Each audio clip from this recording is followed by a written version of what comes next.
Matt and Greg used to interview movie stars, but now they're doing a podcast. Hey everybody, welcome to another episode of Matt and Greg used to interview movie stars. Yes, I'm Matt Levitz. I'm Greg Srizavasti. And we are Matt and Greg. Guess what we used to do? You know, your intros are way better than mine, Matt, so congratulations on that. I feel like we've done this before. We've done this way before. Welcome to episode 007. 007. Which of course means? Which means it's a special interview with the guy who does this little martini thing with the shaken, not stirred. Yes, I feel shaken and I don't feel stirred, so I'm ready for this. This is a special James Bond episode. Yes, GoldenEye. Great choice, Matt. Again, I always say this every episode because there's a lot of well thought outness. Well, this one kind of programmed itself. You know, when you do episode 007, you sort of have no choice. You have to do Bond. Yes, definitely. Well, before we get into this, the James Bond... Well, let's at least intro who's going to be on the show. Are we going to get James Bond? We are. Okay. One of them. There have been many. Many. For this episode, we're going to get Michael G. Wilson and Barbara Broccoli. They are the two producers. Martin Campbell, who directed the film. One of my favorite directors, by the way, Martin Campbell. Is he? I love his movies. Okay, well, we'll get to that soon. Okay. We've got a couple of Bond girls, Isabella Scorupco and Famke Johnson. Yes. And then we're going to end with Bond himself, at least in 1995. Pierce Brosnan. Excellent. This was Pierce Brosnan's first go-up as Bond. So we're hearing him after he's shot the movie, but before it's been released. So he's kind of at that special time where he doesn't quite know what the fans are going to think of him yet. Before we get to that, though, Greg, you were going to say? Before we get to that, I want to get to this, a very quick GoldenEye thing before we get to what our topic of the day, before we get to GoldenEye. You want us to go play the video game for a little while? You are a total gamer. I'm not. I never did play that game. I don't even know what platform it was on. Was it on Dreamcast or PS3? I want to say Nintendo 64. Okay. Oh, and 64. Okay, very cool. But yes, classic game, good game. People still love it today. Matt, one of the things that really PO'd me during the 90s, there were a lot of junketeers vis-a-vis radio journalists who would ask all these agenda questions like, what's your favorite Beatles song or something? Well, and that was me. I may be the walrus. Well, you might be. And I may like Abbey Road. But time and time again now. We will get to the Beatles question in a few minutes. First, I think we want to talk about agenda questions in general. And this wasn't just us. This was everybody. In all fairness, yes. Yeah. And in all fairness, I was never annoyed by those questions. I know. Cool. No, you were not one of the people who would get up and leave the room. But we'll get to that a little bit later. We'll move to that part of the story in a minute. Okay. You're getting ahead of yourself. Yeah. How would you define agenda questions? Well, agenda question is questions that various journalists had to get out for their various publications or radio outlets. And if they didn't get those questions in, their time would be rendered useless. Because they'd have to... Not 100%. You'd still have the interview. Yes. But a lot of times they had clients who wanted certain things for them, or their bosses had already pre-sold a story. Right. And these would often be left field questions. The one that I remember hearing a lot was, what is your favorite cheese? What is your favorite cheese? Or a question I liked, aside from the Beatles question, which I actually did like, was favorite travel destinations. I remember for a while people would have travel outlets, and then we'd actually get evergreen questions. Evergreen meaning these are questions that just do not pertain to the movie, but we can actually use them as audio 20 years later. Now that you mention it, I remember someone asked for a little while, first kiss. Oh, What is the story of your first kiss? Right. And again, you couldn't use that to promote the movie, but it was nice to have.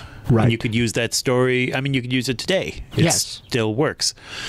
So agenda questions were these questions that didn't have to do with the movie, and they would ask them junket after junket after junket. And the idea is to get as much of a cross-section of talent as possible answering the same question, and then they would put them all together somewhere. So, for example, what's your favorite cheese was always a weird question at the tables, and would get very strange initial responses from the talent. Like, there would be a flow going in the conversation, and then someone would go, I got to ask this. What's your favorite cheese? And the talent would go, what? Why are you asking me this? But then what would happen is 6 months later, you would see a 2-page spread in Us Weekly of stars and their favorite cheeses. And when you put all of those answers together, it works. Right. And listeners, you're going to hear a lot of these questions throughout the episodes down the road. Actually, honestly, one of my favorite questions was, and one of the big questions from the 90s was the toxicity of fame. Has fame, a certain member would actually ask a talent actor or actress. We can name him. This isn't negative. All right. Yeah, it's not. Joey Berlin. Yeah. Actually, my former boss. I know. I worked for Joey for 1 year out of UCLA. Yeah, co-founder of the Broadcast Film Critics Association. Yeah, and he eventually wrote a book called Toxic Fame. Right, where he pulled all of those bites and put them together in a book. Yeah. A rather thick book. I mean, he asked this a lot. He must have been asking it for years. Of course, when you ask an actor about fame, I think that probably flows into a Hollywood interview much more naturally than what's your favorite cheese. Sure. That might be a harder question to answer, though, too. Yeah. More personal. But there are ways that you can get into it. Sure. And there are ways to bring the conversation to it without it feeling forced. Right. Most of the time, agenda questions felt forced. And in particular, and this is now where we'll get to the Beatles question, my company worked with the Beatles. We did a lot of projects for the Beatles, for their reissues, for Beatles 1. We worked on a TV show called The Beatles Revolution. On the TV side of my company, there was just constantly Beatles activity going on, and my boss would be in England quite a bit working directly with them. So because they were our biggest clients, it bled into our junket work because we were told to ask people about the Beatles, which wasn't always the most natural transition, when they're talking about the film or they're talking about their lives, to suddenly say, when did you first hear the Beatles? Or later on, we were prepping for the anniversary, I think the 30th anniversary of the song Yesterday. So then the question became even more specific, and we just asked junket after junket after junket, when did you first hear the song Yesterday and what did you think of it? Which was really unnatural and really did break the flow. And so this was my job at junkets for a number of years. I mean, it just went on and on and on and on, which I know for a fact annoyed a lot of the other junketeers. Right. Because most of the time, agenda questions would last maybe a month or two, and then they'd disappear. But the Beatles question, people got so sick of it, and it was really hard to get it out. And one of the strategies that I developed was I started asking it at the very beginning. And I would make sure to get it out first thing. And I would prep people. I would say, don't cut me off. I have to get this in, and it's better if I do it at the beginning. So just please let me do this. And so I would position it to the talent as, I know this is not what you're expecting, from an interview, but I have to do it. So let's do this first, and then we'll do the real interview after. And I would get through it that way. And as this show progresses, you guys are going to hear the Beatles question an awful lot.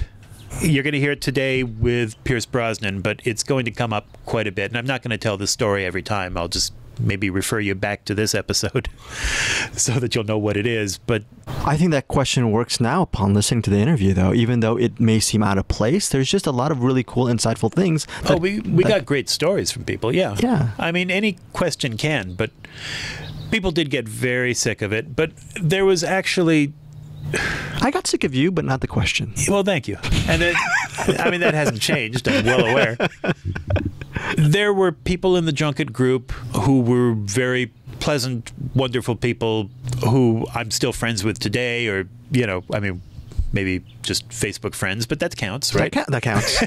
Those are my only friends. And there are people in the group that I haven't spoken to since and have no desire to. So, there are people that you liked and people that I respected everybody, but some were friendlier than others.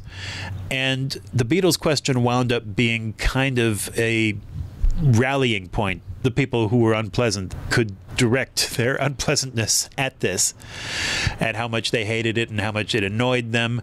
And I would send employees to junkets to get this question, and they would come back going, I couldn't get it in, because people would just cut them off going, no, I'm not going to let you ask that. We actually had an intern come back to the office once and say, I'm not going to say who it was because I don't name people with negative stuff, but one of the junketeers said to them, you're not allowed to ask that question. Wow. And my boss got on the phone, and it was a very tense conversation with that person. Don't you ever tell my employees what they can't ask. But what wound up happening is the unpleasant people in the group became so annoyed with the Beatles question that they would avoid us. And usually there were 2 radio rooms, and people could choose between them. And I would get there early, and so those people would walk into the room, see me sitting there, and then turn and leave and go to the other room. Right. And that's why, listeners, me and Matt were never in the same room. That's actually not true. It was the opposite. What wound up happening is the people who were very combative, is that the right word? Yes, combative. And, were fighting and trying to monopolize the interview. These were all the same people who were so obnoxious about hating the Beatles question. So they wound up gravitating towards the room that I wasn't in, or that other people who worked for my company weren't in. And it divided the group in a way that was wonderful, because all of those unpleasant people didn't sit with me anymore. And so the people who would share my table were all the nice people, the ones that I liked, and the ones who were like, yeah, the Beatles question takes 2 minutes. Please, by all means, go ahead. Yeah. And it became something that we would hear from the talent, this room is so nice. Oh my God, that other room, everyone was screaming. Yes. And so we weren't mixed together anymore because of the Beatles question. So all of the people who were fighting with each other were over there, and then our rooms were nice and polite. And oh, no, you ask this next one. Please, go ahead. And I could be wrong in this, but it maybe, I ultimately didn't have an agenda question, but I ended up sitting at your table, Matt, because we were good friends. Yeah. And maybe that was a reason why I ended up becoming more comfortable asking questions and doing one-on-one interviews, is because of the tables were really congenial, and you were able to actually let a story flow, let the questions flow organically. I'm thinking maybe that might be, looking back, that might be a reason. Maybe, yeah. I mean, the group of people who gravitated around me and the ones who were fine with the Beatles questions were the ones who would say, oh, wait, I was going to change the subject, but you had a follow-up. Why don't you do yours? And then I'll do mine in a minute. And we would just be very polite to each other and very supportive of each other. And I think we wound up getting better interviews because of it. So as hard as it was to ask that Beatles question, in hindsight, I think it probably helped us out a lot. And help maybe and we'll see from listening to these interviews. These are really cool interviews. So it'll be interesting to see what happens when we have the Beatle questions in the junkets and we're at the same table, Matt. It's going to be really interesting to hear. Well, I mean, all of these tapes are good interviews, whether they were combative environments or whether it was polite. We still wound up getting great stuff either way. But it was certainly more fun to be there when everyone was nice. Yes. Wow, that is very insightful. So that trip back to memory lane with it. I just remembered all this stuff. So that is our junket talk for this episode. But definitely remember this, because you're going to be hearing the Beatles question for years and years and years. Assuming, thinking positive that the show continues that long, it's just going to keep coming up. You are going to hear questions about the Beatles in so many episodes. It'll be great if you're a Beatles fan, by the way, which I am. That's true, yeah. So, and I think it was the Beatles Revolution that we were doing it for. Because we knew that show was coming like 3 or 4 years in advance, and so we were prepping for it to do all of the radio promotion for when that aired on ABC. Well, that was interesting stuff. Mr. Levitz, Matt Levitz, we are now getting to the meat of the matter. I don't even know where to go with that. I don't know either. That is a very bad visual. Now, that sounds like a very carnivore-based version of the Don Henley song. Right, and by the way, I am vegetarian, so that was weird that I even said that. GoldenEye, though. Yes. GoldenEye is a very good choice, not just because of the 007 with our episode. It just was a very important chapter in the James Bond universe. I think one of the most important chapters. Well, one of them. There have been several. Every time they get a new Bond, it's pretty vital that it work, because they're always worried about, is the franchise going to die if this isn't the right actor? Do you think there was a big concern of that very fact in 1995 with Pierce Brosnan? No. I think People had wanted him to play this role for a very long time. And in fact, he talks about this when we get to his interview later, right, that he was originally going to play it instead of Timothy Dalton, and then he couldn't get out of a contract and he had to give the role up. So he came back later, 1995, to play it for GoldenEye. And I think people had been really excited about him being cast in it originally and then disappointed when he couldn't do it. So there was a lot of feeling of, yeah, this is what's supposed to happen. It's supposed to be him. He had all the right qualities in Remington Steele. He was basically playing Bond there in a way. And now he had a little bit more age in him and he's a little bit more weathered. So he played the role from 1995 to 2002. He did it for 4 movies. The other 3 films were Tomorrow Never Dies, The World Is Not Enough, and Die Another Day. GoldenEye came after a 6-year lapse with no Bond films, and this was due to a copyright battle over the rights to the character. Timothy Dalton had played the role for 2 films, but he got tired of waiting during that 6-year lapse, so he stepped down. And that was when they finally cleared the air, they got everything out of the way, and they were able to make another movie now, and they were able to get Brosnan in. Now, the Dalton films had been a lot more serious, kind of a brooding take on the character, so Brosnan offered a lighter touch. Yeah, but not as light as Roger Moore. And definitely lighter than Daniel Craig playing it now. Yeah. I mean, he's doing a bit more serious. So the Brosnan films, I think, were a little bit more comedies. Right. The last one got darker, but you're right, most of the tone was a little bit more comedic than the previous one. They wanted to recorrect from the Dalton films, which I, by the way, loved. But yeah, there was some criticism that they were a little too serious. Yeah.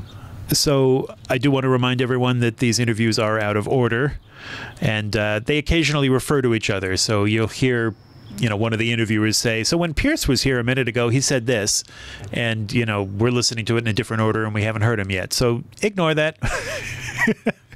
And also, we've left some interviews out because we don't want to make it a 4-hour show. So if there are references to that, ignore them too. Just a little bit about how the sausage is made. Sorry. But we're putting things in a different order to make it a little more interesting. And we're saving the star for last.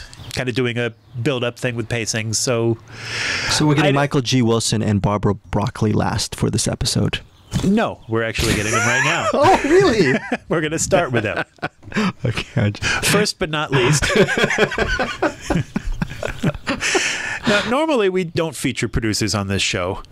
Right. The producers always participated. We talk to them for almost every movie. But for the podcast, we tend to leave them off because no one really wants to hear from producers unless there's a reason to, unless they're special. Like, for example, in our Men in Black interview, we left in the producers because Steven Spielberg was there. Right. So, I mean, of course, we're going to have Steven Spielberg. And this is one of those. These guys are special. Now, the original producer of the James Bond films was Albert Cubby Broccoli. And that started way back with the first one in 1962, which was Dr. No. And he continued being the producer through 1989's License to Kill. Now, Michael G. Wilson and Barbara Broccoli are the 2 who produce the films now. Barbara is Albert's daughter, and Michael is his stepson. So they're the 2 kids. They're half-siblings to each other. They share the same mother. And Wilson's also, he was a screenwriter on a couple of Bond films, too. He was, yeah.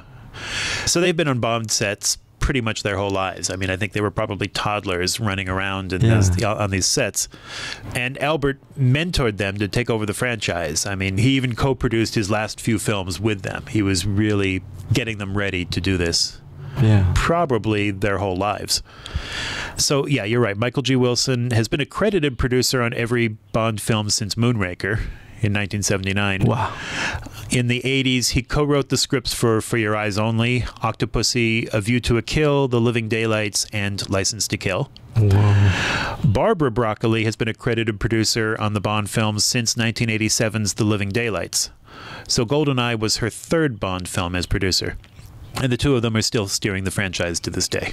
I think regarding this interview, it's also interesting for Bond fanatics. They may already know this, but even for people who are, I guess, not as hardcore Bond fans, they're going to get to know the behind the scenes regarding why a movie like Never Say Never Again, which starred Sean Connery, was made and its relationship to Thunderball, as well as Casino Royale with Woody Allen back in the day. So there's going to be a lot of insight regarding the lawsuits and, like you were mentioning, the copyright regarding Bond in this interview. You know, these guys live and breathe James Bond films. There really are no better experts.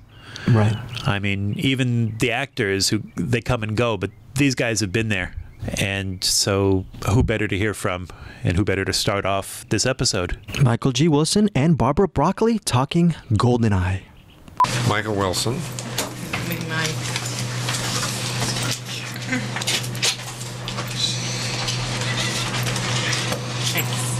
Just reach down the low. So who are all of you? I might want to scoot over a little bit so we can get you in there too. I'm Randy. Hi, Randy. Alan Silverman. I'm Cameron Turner. Mm-hmm. David Weber. Hi. Andrew Eradia. Maggie Brock. Hi. Matt Levins. Kathy Kogan. Paul Wonder. Robin Milling. Call me Q. Q, okay. Hi, Q. So, Michael, why the decision not to write this one? Well, I think it wasn't ever a decision one way or the other. We just got started producing it and worked with Michael France came in with a great story and script, and we went with that. Barbara, this may be the stupidest question you've ever been asked. I doubt it. But the name broccoli, I've heard rumors that there's a relative in your family that maybe a great-grandfather or something like that was responsible for broccoli. I think that's true, actually. I think way back a couple of generations ago, a family member created broccoli, which is a hybrid, I believe, between cauliflower and spinach.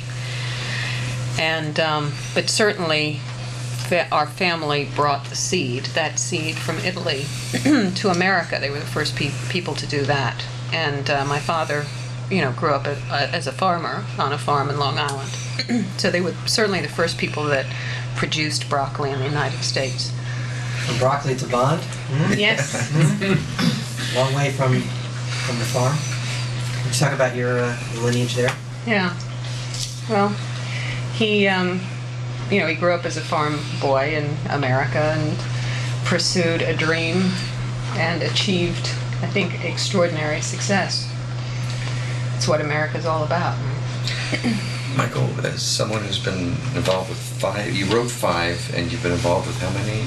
Well, since Spy Love Me.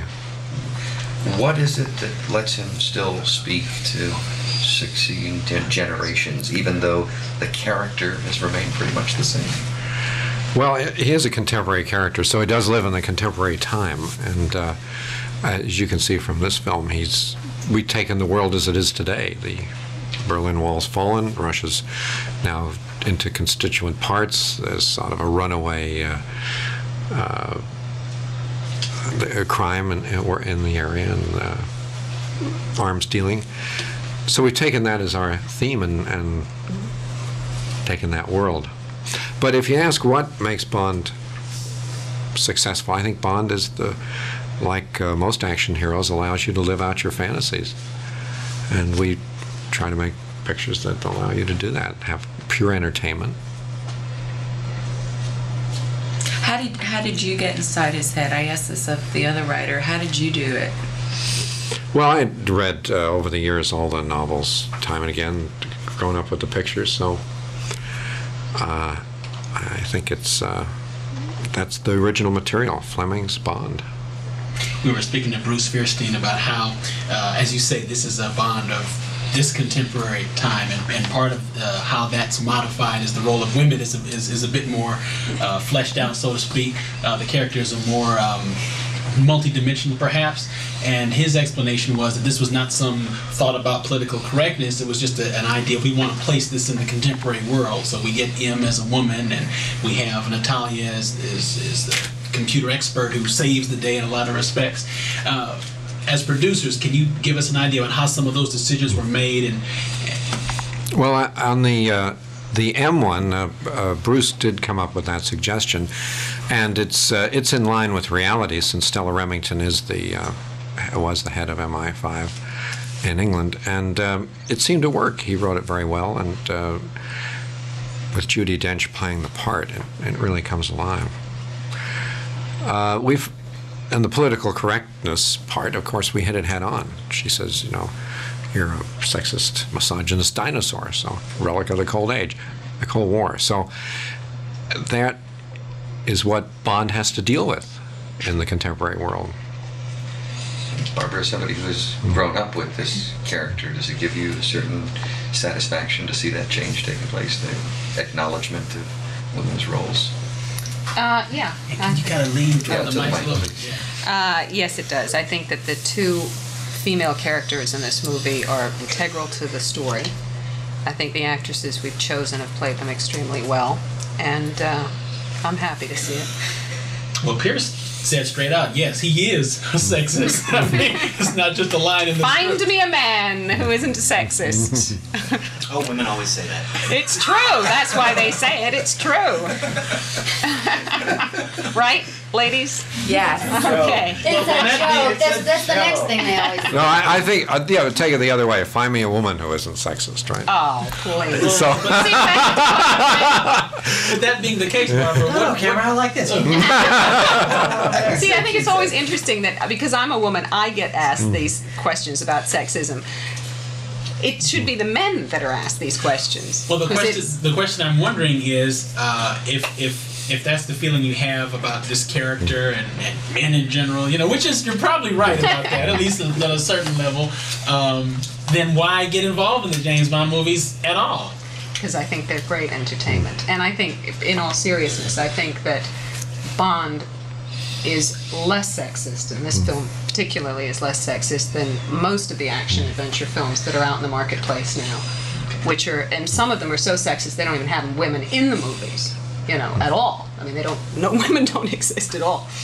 And, you know, there have been some people who have said, I think there was one person in particular who said women, you know, in movies should be either naked or dead. So that's what you're up against. And I think that this film is a pretty realistic view of people and attitudes in contemporary Western culture. You know, Famke, I think it was she who said that she had always thought of being the James Bond person, you know, in her fantasies. And I think I've spoken to other women who said that. That's who they wanted to be, too. I guess everyone wants to be James Bond. And her, I mean, you see the character that she plays in this film, I think that she's taken that on board. I mean, I think that her view of that character is that that's a female person who is trying to be sort of a James Bond type. She takes a little bit too far. But I think that was probably in her mind when she was portraying the character. How did Tina Turner, Bono, and The Edge come to the project? Well, we approached Tina Turner and we were so delighted when she said she was interested, and then we showed her a rough cut of the film and she really liked it. So she agreed to do it, and then Bono decided to write a song. He'd always wanted to work with Tina, and she'd always wanted to work with him. If you could just really put your chairs together, because I'm just... So we were very fortunate that they decided to collaborate on this song, and we love the song, and I think she is a perfect choice. I mean, she's a legendary singer and has all the, I mean, she's a very sexy, powerful woman, great vocal ability, and just, I think, is fabulous. How did you go to Bono and The Edge in terms of that? I mean, how did that happen? Well, it actually, they decided to write a song, and they just said to us, we'd like to work with Tina and write a song for the movie, and of course we said, great. So they came to you, they said... They came to us through the Tina Turner connection. As long as we're on music for the James Bond film, 95% of the music for the James Bond films has been written by John Barry, who is still active in writing musical scores. The music for this film is by Eric Serra. Why not John Barry and why Eric Serra? Well, initially we wanted John to do it, and John is, you know, a very, very old friend, and as you pointed out, has made an enormous contribution to the Bond series. He had just had a baby, and at the time we approached him, he said, you know, I want to kind of take it easy for a while and enjoy my baby. And so he, and I think he also felt that he had done Bond, and he felt that it was a chance for somebody else to tackle it. And we were just very impressed with Eric Serra's music in all the Luc Besson films, and felt that he would bring a totally new feel, contemporary feel, to this movie, and I think we feel he's done it very successfully. What do you think each actor has brought to James Bond? Well, I think it's pretty much as the critics have analyzed it. Certainly, with Sean, you had the originator of the part, made it his own, established the character. When Roger came in and brought changed it entirely to a light romantic comedy was what he was best at, and the pictures reflected his talents in that respect. Tim, of course, played it in a much more serious way. He went back and went to the original Fleming novels to see how the character was portrayed there, and he tried to bring the character in the original Fleming sense to life. With Pierce, I think we're getting someone who has the wit, can do the comedy, is very sexy and romantic, and convincing, can be convincing with the menacing scenes and the action. He's a very good physical actor, and that's essential to the part. Pierce was very good, and in my opinion, he's the second best James Bond. But after Lazenby, you're thinking. Why did Timothy Dalton go? I think you have to ask him. I mean, he decided not to do another film, and I think a lot of it had to do with the fact that we hadn't made a film for quite a long period of time. But, you know, Sean gave up, Roger gave up, Tim gave up. We're used to actors, you know, reaching a point where they say, you know, I've done it, I want to move on and do other things. I heard Jeremy Northam auditioned for the role of James Bond. I think we met him, but he didn't. I mean, he didn't do an audition or anything. But I think we did meet him. Were there many actors who who came up and wanted to do? Can you talk about that?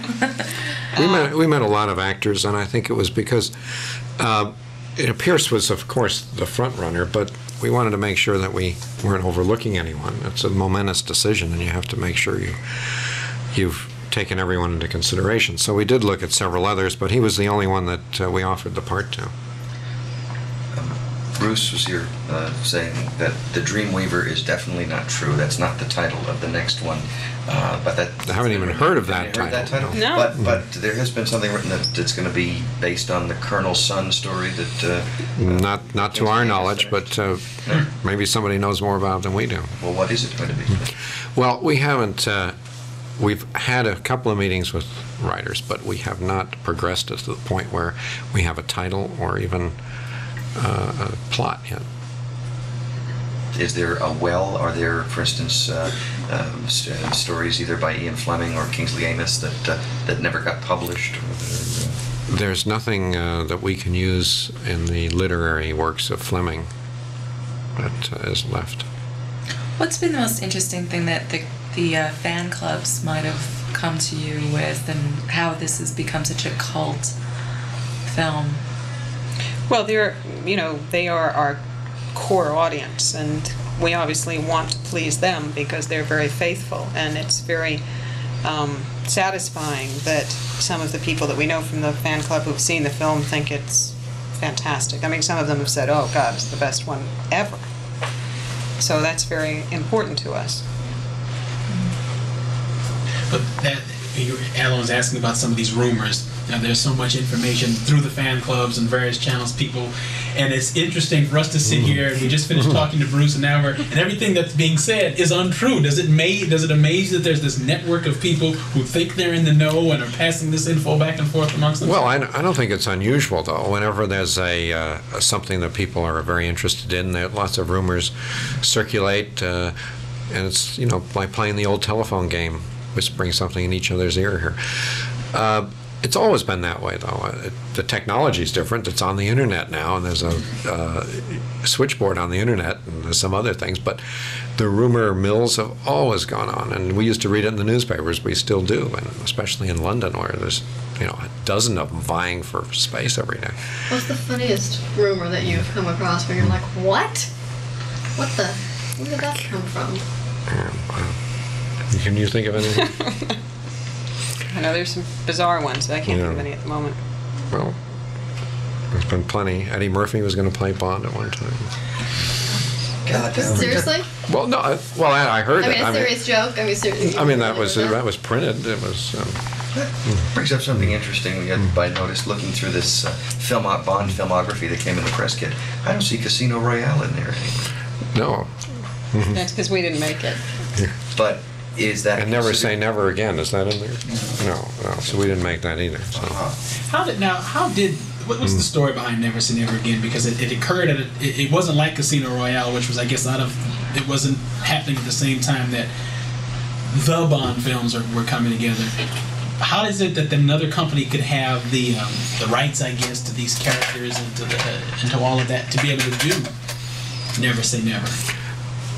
Casino Royale was a film that had a novel that the film rights had been acquired before Harry and Cubby became involved with the films. So those film rights were already sold, but it was the only novel that had been.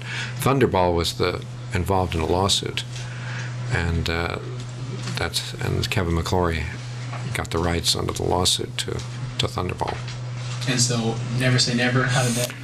Never Say Never was, it was decided by the courts that Never Say Never was a derivative of Thunderball rather than the other Bond films. Barbara, do you really enjoy this, or were you sort of handed a gauntlet, handed a baton that you just felt the obligation to sort of perpetuate this? I really enjoy it. I love movies. I love being involved in the making of movies. I feel privileged that I've had the opportunity and the experience that my father gave me to work on these movies and to have grown up in this extraordinary kind of legacy. And I've met the most incredible people and worked with extraordinary people, and it's just been fantastic. I want to know where someone names a home, where that comes from. Why someone would name their home like it's almost like Gone with the Wind.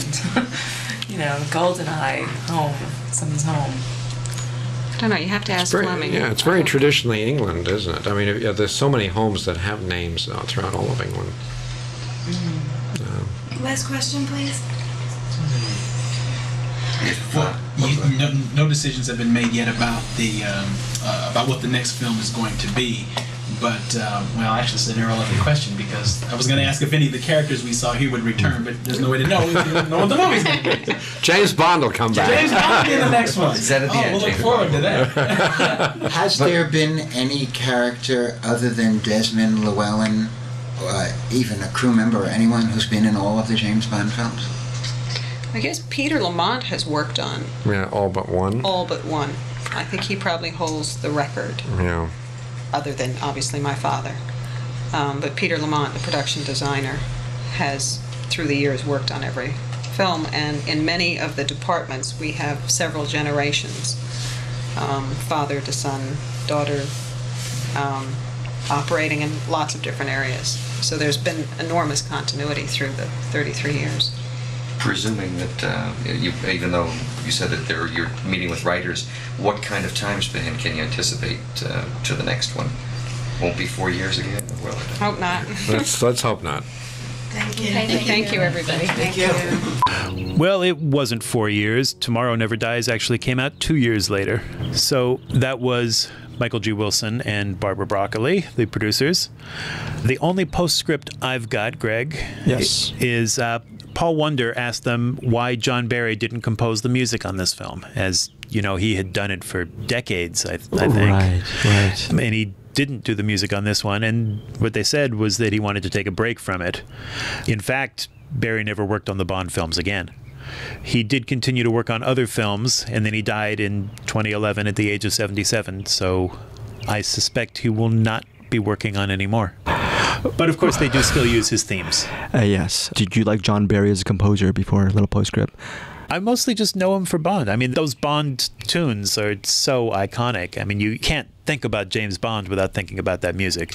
A little off the beaten path, you can cut this, but one of my all-time favorite movie scores is John Barry's score for this film called Walkabout. It was directed by Nick Roeg, and that's what I actually, what's funny enough, you know John Barry for the Bond score. I know him for Walkabout. You know what? I probably won't edit it out of this episode, but I've already edited it from my mind.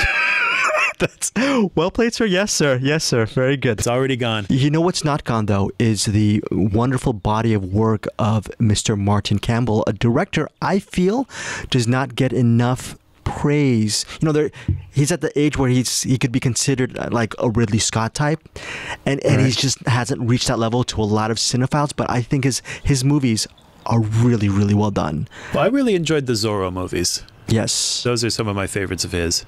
What are some of the favorites of yours? Regarding Martin Campbell, GoldenEye is actually a solid Bond effort, but my personal favorites from Campbell is this movie he did in 2010 with Mel Gibson called Edge of Darkness. No one has seen that movie because of the Mel Gibson that they know today, and that movie made no business, but it was a bomb. But I love that movie. I loved his... I guess we're going to come back to Martin Campbell eventually, but I really want to briefly mention Martin Campbell returning back to James Bond with 2006's Casino Royale. That was a well done film. Also, you know, there's a movie he did with Ray Liotta called No Escape a year prior to GoldenEye. Another great film. A movie that I really never want to mention again in this podcast is Green Lantern, which was released in 2011, also directed by Martin Campbell. But overall, a wonderful filmmaker. He recently directed The Foreigner, one of my favorite Jackie Chan movies, which starred... Jackie Chan and Pierce Brosnan. So that was a little bit of mini reunion with Pierce Brosnan in The Foreigner. I'm sure you have more insightful things. I would like to talk more about the Green Lantern. So tell me, Greg. I'm sure you have better insights on Martin Campbell than I do. Do you have any? I don't actually. I have nothing. Well, Matt, it suddenly sounds like Greg Srzawowski at the end of a intro segment. I didn't say I know nothing. I said I have nothing. And Matt is also the cleverer humorist. So without further ado, let's get into one of my favorites, Martin Campbell, the director of GoldenEye. Challenges of shooting in Russia, and I heard that they were pretty pissed off. I'd love to talk about the challenge of shooting in Russia because I didn't go. No, the truth is that second unit went. I didn't. And the challenges are simply obviously bureaucratic ones, in the sense that we were very worried about the first unit was scheduled to go, I think, for 2 weeks or something. The second unit were doing when the tank, all that, it falls into the canal and all that stuff. The rest of it we shot in London. We built the streets and things. It just, what was a 2-week schedule was quite clearly going to become 6 because of the bureaucratic problems and so forth. So we decided to not go with the first unit. I heard on the local news that they said the production was destroying the city and well, that's what they would say. You know, the problem was that, you know, every cobblestone we turned up would obviously ruin the sewers underneath the city and all the infrastructure. You know what I mean? So the bill would probably have been enormous if we'd done that. So. What about the challenge of taking on a James Bond film, though? I mean, with the shadow of 18 of them, 19 of them behind you. Well, I kind of forgot about the shadow. I saw them all and then thought, well, I'll just do my own thing. So, you know, I learnt very much of what the character, the different actors had established and so forth, and a lot of what... I mean, Terence Young was the first director, really, he made that character in terms of the humour and in terms of the humour, and Connery and Dr. No was always the classic Bond, wasn't he? And so he established it. I looked at all of the movies because I think the character in the movies is quite different to the one in the books. If you remember, the books are much darker and much more esoteric, much more introspective, I think, than the film. And just thought, well, I'll do my own thing. So that was.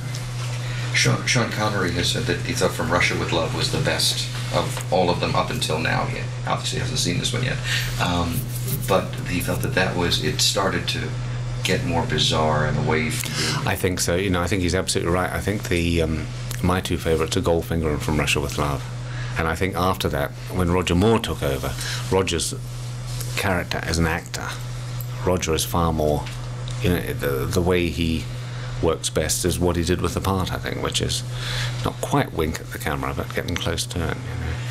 Were there any gadgets that were not used? I noticed that you had all these fancy schmancy things in the car, but he didn't really use any. No, the car is sort of, apart from establishing when he's looking through the binoculars and he gets the information through, the gadgetry never really played a big.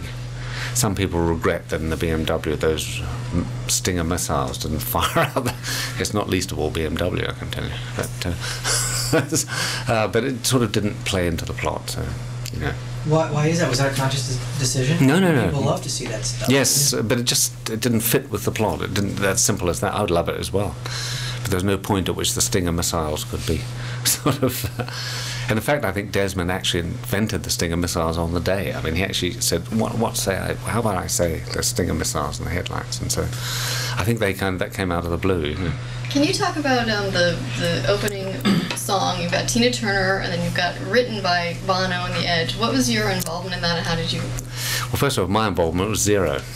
By that, the way these things work are that I think there were 11 songs submitted by various writing teams, one of which was Bono's, and that's submitted to Tina Turner. She then, we listened to the songs that we like, and I think there were 2, and she was sent the songs, and she liked the Bono one out of there, which was one of the 2 we liked, and she decided to do it. Can you tell who else submitted songs? To be honest, I can't tell you. I can't even remember who wrote them. There was certainly nobody that I recognised in terms of... I mean, obviously Bono we all know of, but beyond that, there was no one that I would say is instantly recognisable as great writers. Speaking of the beginning, though, and again thinking of the legacy that's behind there, that opening sequence where you start with the bungee jump and then you build up to, okay, let's send him over the cliff, on a motorcycle and everything. What sort of process do you go through? Do you say, okay, how can we top this? Or it's never a question of topping it. I think, I always remember the Roger Moore one where he goes over in the parachute. Do you remember that one? Which is the best sequence ever, I think. And they just pan them all the way down. Finally, the parachute opens and there's a Union Jack. Do you remember that? It goes on forever, the drop. And I thought it was the best. Actually, it turned out the other 4 cameras jammed, I think. There was only 1 shot survived, and that was it. And it turned out to be, of course, brilliant. So you consciously have to, I think, people sort of expect those kind of stunts in a Bond film, and I think you've got to get them in the first 30 seconds. So I do with the dam jump. And I think it has to be finished with a nice... with a kind of strong sequence at the end, which was, of course, the going over the cliff with the plane. Did the stunt coordinator say, "You've got to be kidding," or did they say, "Wow, wait a minute"? Well, you do sit there in despair sometimes. You also sit around a table and say, "How the hell are we going to do this?" So it's kind of, but you find ways, as we did, I think. Well, how much of that scene was a stunt and how much was special effects? Oh God, I don't know how to divide it up. I think there were 2 major real shots in it. The opening is certainly real, going off the. The initial going off the cliff is all real. The bungee jump is completely real. That all happened for real. There's no process shots on that at all in terms of the jump. And obviously the close-ups of Pierce and so forth are naturally, obviously processed. I'll send him over a cliff.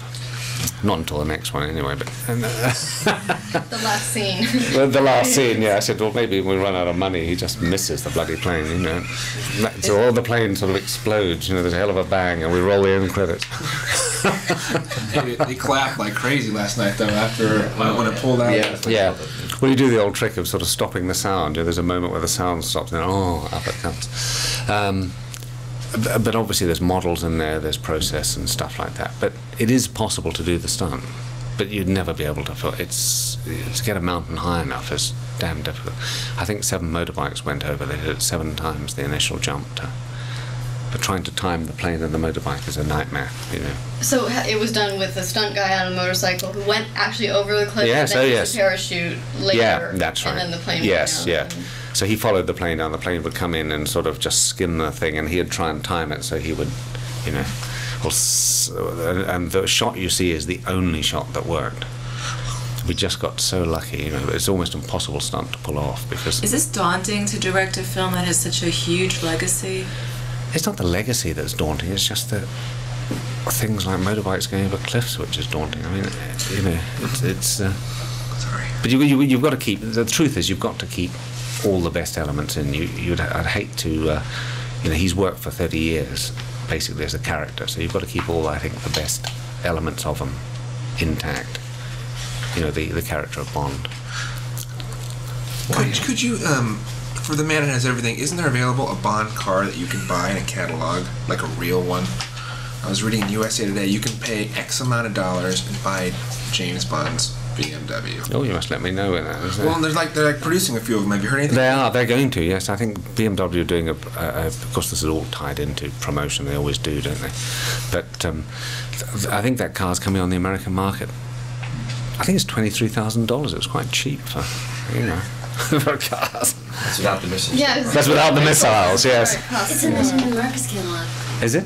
Yeah. My God, that's great.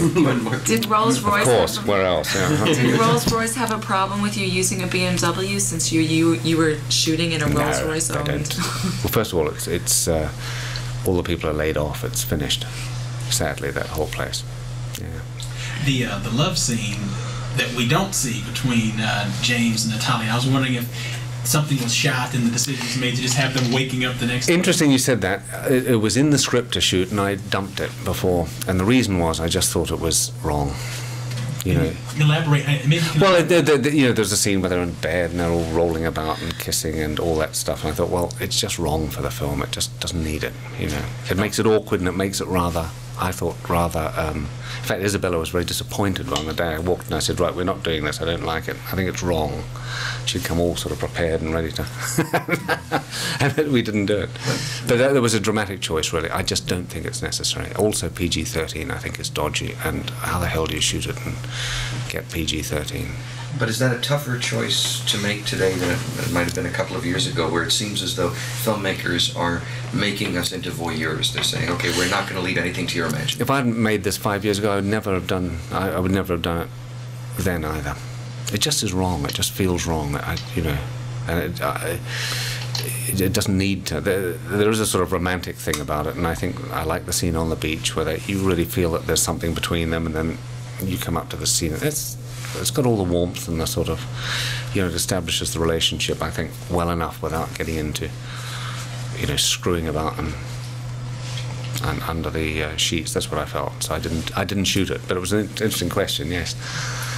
There's a dryness about James Bond that's wonderfully English. I'm wondering if you felt that being English yourself, you helped bring that out as opposed to maybe an American director. I mean, a certain understanding, a certain kinship. First of all, I'm a New Zealander. I'm not English. Okay. But nevertheless, I've been in England a long enough time.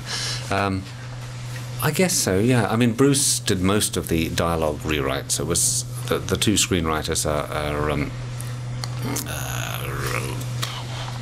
Bruce did Bruce did the final polish of the script, so a lot of those lines are his in terms of the humour and so forth. But he's always been a James Bond fan, so he's American, and so he's psyched into, all of that stuff. So in answer to your question, I guess no is the answer to that. I sort of, whether an American done it, he probably, as long as you're a fan of Bond films, then you get the ear for some groaner lines, and I call it classic. Great care has to be taken. It's so different than American action films, Stallone or Schwarzenegger. I mean, it's very different. It's totally understated, but it's just as exciting. So I assume great care has to be taken not to go over the edge with the special effects, with the action, with the explosions, whatever. He's just sort of encapsulated. It's all happening around him. Yes, very much so. Yeah. I mean, the action. As opposed to previous Bond films, I think the action, there's probably more of it. It seems to come faster than I think what happened. You get a great opening, and then it'll be long. You get to the M scene, and then your mission is, and off it go, and blah blah blah. Then there'll be another action scene, and then at the end there'll be a big action scene. Well, I think we've spread the action much more sort of evenly across the board on this. There's a lot of, this is the funniest James Bond film I've ever seen, and a lot of it is sight gags and... Well, Q, of course, is ludicrous, but I mean, it's funny. I laugh every time it... And there's also humor kind of taken at the expense of the James Bond character, and that's very, very delicate matter, and it worked. But there had to be probably some kind of fine-tuning and some fancy footwork that you had to do. How did you deal with balancing that? it's a difficult one to answer. I just did, I guess. I can't sort of rationalize how I did it, but I was very aware all the time of. I do a lot of work on the actors. I work with them, and I often go a lot of takes as well to get the. Unfortunately, you get the way you make films now is people aren't available. You can't rehearse because they arrive the day before, and such are the economic strictures of filmmaking these days. So I tend to do a lot of takes, and I'll throw the line a different way, or I'll have it delivered a different way, or I'll pause it differently, and I may do 10 takes and then say, right, this is the one that kind of works. And how do you feel about the result, looking at it on the screen? I think it's the right balance to me. I think it's humorous. I mean, I love the Robbie Coltrane scene with Valentine, where playing the fat Russian guy who sort of, and I think Pierce does it very well. Lines like, very talented girl. He's got this sort of, he gets the right timing, I think, for that sort of thing. He said he was particularly, he's particularly cautious about the James Bond line. He delivers it perfectly, I think. I don't know what you guys think, but at the time we didn't give it any significance, because if you do, you start to play the line. If he just says it, that's fine. The moment he starts to play it, it's dead in the water. So. Most of the James Bond directors have repeated their role as directors. James Gilbert, Louis Gilbert, John Barry. Are you prepared to make a career out of directing James Bond? I'm not going to make a career out of directing James Bond. No, I couldn't. I don't think. The question is, where do you go with them? And I think it was interesting that there's a sort of history of Bond, his background, his apartment, his housekeeper, all of which I think should be brought into. It'd be lovely to bring in all those touches of his personal life a little bit more into maybe the next film. And someone said, what sort of apartment does he have? Well, he does have an apartment. It's a Regency apartment design. He has a housekeeper. He has scrambled eggs, and he has all these habits that in the book, really, about the special. It's like the martini shaken, not stirred, but to push that a little bit further. Did they call you the man Kiwi to your face? Or? No. I think I was swearing and yelling too much. They didn't. They mad maybe, but not the Kiwi bit. How's your toe? Yeah. My toe. What? Oh God, yes, I was in agony for the whole shoot. That's fine. I got a corn or something on it, and I was limping for the whole. Well, you said you got mad and kicked something and broke your toe. I kicked something, and I don't know if I broke it, but I certainly damaged it. Yeah. And what were you? It was an actor I probably kicked. I can't remember. who it was. You don't remember what you were mad at? I can't. I was mad a lot of the time. So. You seem you have such an understated tone now. You seem very calm, and you have your head about you. Are you a hands-on director? Are you a nut? Are you? Well, I think you better ask them really what I am. Yes. Well, they said you're a nut and all that stuff, but what do you say you are? No. Yeah, what kind of director are you? Well, I'm very hands-on. I'm very dictatorial on the set. I mean, I do a lot of homework on the project. I do an enormous amount of homework. I storyboard all the action sequences. Now, I'm not getting what I want. I just rant and rave, until I do. Does that work? Yeah. Yes. It does work. Fear is a good motivator. It's not fear, but then English crews, basically tell me to, bugger off to my face, which is good. I think Americans have slightly more difficulty sort of buying into that. Do the same approach with actors? Actors might be more sensitive. They're trying to work out a character. I mean, no, I know how to work with actors. I've done that. I used to work in the theatre and I used to work in television. I know that I have no problem with. But I don't stand any histrionics on the set or any of that bullshit. We just get down to tin tacks, get on with the job, and do it. What about fooling around though? Any? Oh yeah, you've got to have some light times because, the bigger the budget, the tougher it gets. Really. You know what I mean? It's sort of, you'd think with the more money, somehow there's more freedom. Well, it's just the opposite. The schedule seemed despite a 20-week shoot, it was still enormously tough to do it in that time. What was the most fun that you had? What was the most fun that you had making this movie? Whatever its budget was.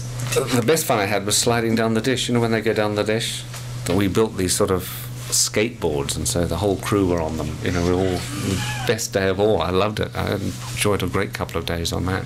You built the skateboards just for fun, or you had to? No, that's how they slide. I mean, there's no way you could slide on the real dish. All of that's modelled. I mean, 98% of that's modelled, so it's not the real thing. That was the real Arecibo dish that you slid down? No, you can't. That's all rivets and stuff. Okay. So we built the dish models, and we built that in the studio. All the close-ups were done in the studio. The POV of the antenna thing was real. I rolled a camera down the real dish to do that. Then intercut everything between model and that whole work. So did you go down on the skateboard yourself? Oh yes, we all did. Yeah, everybody. In fact, I hardly got any filming done. We were all sort of enjoying ourselves. So that was the best day's shooting I think we did. Were there a lot of behind-the-scenes jokes, like Bruce was telling us about some of the names that were tossed around and? God, I can't remember what were they. You better remind me. Luscious Bush or something. Yes, that's Bruce, of course. You know, completely. Yeah, it's grueling shooting those things. You know, I can see what Jim Cameron has to go through. God, dear. Is editing sometimes more frightening, more daunting than actual shooting? Because film really comes together, and the editing process is really the most important. No, it's the best. I like editing the best. Yeah, it's great. You don't see all these miles of footage before you and go, well, here we go. No. What I do is I finish the day's shooting. I go up and I select the dailies every night. I go and sit with the editor after I finish shooting. I select the dailies, and my editor was Terry Rawlings, who cut Blade Runner and Alien, the first Alien and stuff like that. He's very, very fast. So by the next night he's cut the scene. I look at it and we start to. So the day I finished shooting, we had the film cut. Do you edit Avid or no, digitally? No. Actually, if you look on the screen, it says edited on film. Almost like that to digital. Well, it's very interesting. Well, because I don't know, digital is it's obviously great. And it's the way it's all going to go. The problem is that I think that a lot of digital films, even like Waterworld and so, they're also overcut. The small screen, you get these big widescreen stuff, and it's all cut on Avid or Lightworks, and they're all cut too far. A lot of them I feel are cut too fast. The pacing of the movie is. It's all bang, bang, bang, bang, bang. And somehow on a big screen, the rhythms are different, I think. You're telling me that the day you finished shooting, the film was done? 2 days afterwards, we had an edit of, the first assembly of the movie, yeah. And how long was that? Oh, you mean how long was the film? The first how much, the first assembly and then... I think the first assembly was about 138 minutes, or not that long in terms of a movie, and I cut it down to now, without credits, it runs 123. And what was the budget? About $56 million, something like that. Is that catching your throat when you say that? No. You had $56 million. Well, if you work out that Die Hard 3 cost $93 million, then I don't feel too bad about it. What happens to all the James Bond women? Where do they go after each movie ends? Well, probably to the to the great sort of unemployed in the sky. I have no idea. Well, in the past, the problem with the actresses, I think, have been that you always end up with. It's very difficult when you're casting because a lot of women don't want to be Bond women. They don't want to be cast because they do disappear down the plug hole of unemployment or whatever it is. But I think these two will actually go on to do bigger and better things. Were you on schedule and on budget, under budget, over budget? About right, I think. Sure. Maybe a fraction over, but I mean a fraction. It wasn't, But we came in well under 60, I can tell you that. And following up with the whole theme of the strength of the women in this, do you think more women will want to be in a James Bond movie? I hope so, because we've got two very fine actresses. I think Famke's great. She's kind of crazy part, but she does it so well. And I think they're great complement each other. I don't know what you guys felt, but I think it's a nice balance between them both. She's your sort of, the crazy villainess, and Isabella's rather soft, but also she's got a kind of backbone, which is important. You talked about the scene in the club, the Robbie Coltrane characters club. Was there more with Minnie Driver that had to get cut? No, that was it. Oh, We've got all Minnie, Yes. Just sing badly, One more question. That's funny. What's next for you? What's next? I'm going home. I'm going to just chill out. You're going to do any more homicides? If I got a chance and I was here, I would. I enjoyed doing that. And I did one episode with, do you know Moses Gunn? I did an episode with him where the Araber, I did that one, all in a room like half the size, and I loved doing it. That was great. What is it about that show? Well, I used to sit and rehearse for 2.5 hours, and the Americans aren't kind of used to that. We're just sitting there and rehearse and rehearse and rehearse. Then I'd shoot and have it done by 5:30, like the theatre. You'd shoot this, you'd like rehearse and rehearse, and you'd do 10 pages. You'd like a stage play, and you would handheld, and you'd shoot it all, and 5:30 I was wrapped. 6. It was amazing. So nothing on the schedule then for you? No, not for me, thank you very much. I don't even know about it at the moment. So. You're very busy, I'm sure. Yeah. Well, the print only came 2 days ago, so we only sent the print over from London, I think. Monday it came or something, Tuesday. That's how tight we are on the schedule. Right on schedule. Okay, guys, thanks very much indeed. Is this something I've got on here? Thank you. Good. Thanks very much. Cheers. Thank you. Bye-bye. Oh boy, oh boy. Oh boy. I think that's it. That was Martin Campbell. It was. We love Martin Campbell. Did I steal your postscript regarding Casino Royale with Martin Campbell? No. Oh, yes. Oh, but no. I apologize, but I don't. That's okay. No, you know what? It's a bit of a Campbell soup here. Very good. Interesting soup, though. Can we move from Campbell's soup? Not yet. Not yet? He just said right at the end of the interview that he didn't know what was next for him, and he did take a little break, but then 3 years later, his next film was The Mask of Zorro, which was the first of 2 Zorro films that he made with Antonio Banderas. And you're a fan of both of them? Yes, they're good movies. I recommend them. I have not seen the sequel because when that movie came out, I remember, it got really bad reviews. Yeah, it wasn't as good as the first, but still okay. But it's still enjoyable. Okay, good to know. Good to know. There was no B. I just wanted to say B. No, it's flying right above your head right now. Duck! No, it's not a duck. It's a bee. Sorry, I've been a dad for 18 years. Sometimes I can't stop the dad jokes. So that was Mark Campbell then? Yes. Now, he did say that he wasn't going to make a career out of making James Bond movies, and he was right. As you said, he stopped after this one, but he did return. He came back to direct Casino Royale in 2006. Which is funny. They went to him, Broccoli and Wilson went to him for another reboot. A very important chapter in Bond history. They go to Campbell. Yes, he's the guy that you call when you got to break in a new Bond. Palate cleanser, Martin Campbell. Okay, so now we get to the first of 2 Bond girls. Yes. And that is Isabella Scorupco. I have a couple of things to say before we get into Scorupco. Okay. First of all, when you look at her body of work, I hate to say it, but GoldenEye would be considered her breakout and her really only big moment. Yeah, her pinnacle. Her pinnacle. Her GoldenEye.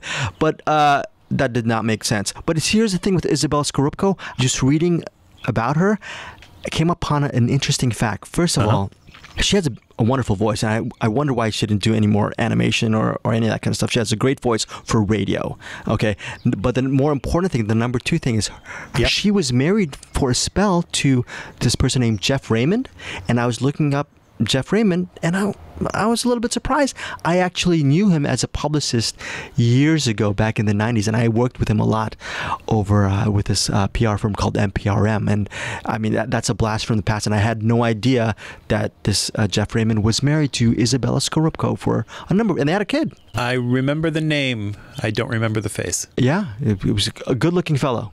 Good-looking fellow. So hence the union between these 2 beautiful-looking people and the kids. That was my Isabella Scorupco piece of insight. Okay. Well, I've got some bio info I can share. Yes. Okay. Prior to being cast in GoldenEye, she made a number of films in Sweden. And in fact, her first film in 1988 made her a local teenage idol. And so she turned that into a successful modeling career.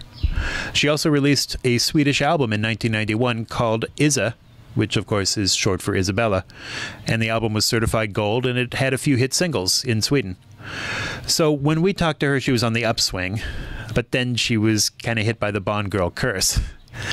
It seems to have been a career highlight for a lot of women. Right, unless their name... Just a couple of women. There are a couple that went on to do other things, but I mean, it's definitely called the curse for a reason, because it's sort of like the Oscar curse. A lot of times you win an Oscar and then you just never do another good role again. For some reason, it kind of ruins you. Louise Fletcher, One Flew Over the Cuckoo's Nest. She was my favorite Bond girl. She was so sexy. Very good. Don't take those pills, though. So. Well, I don't know what kind of pills you're talking about, but anyway, but she has worked steadily ever since GoldenEye, but nothing too high profile, or at least here in America. But here's a couple of fun facts.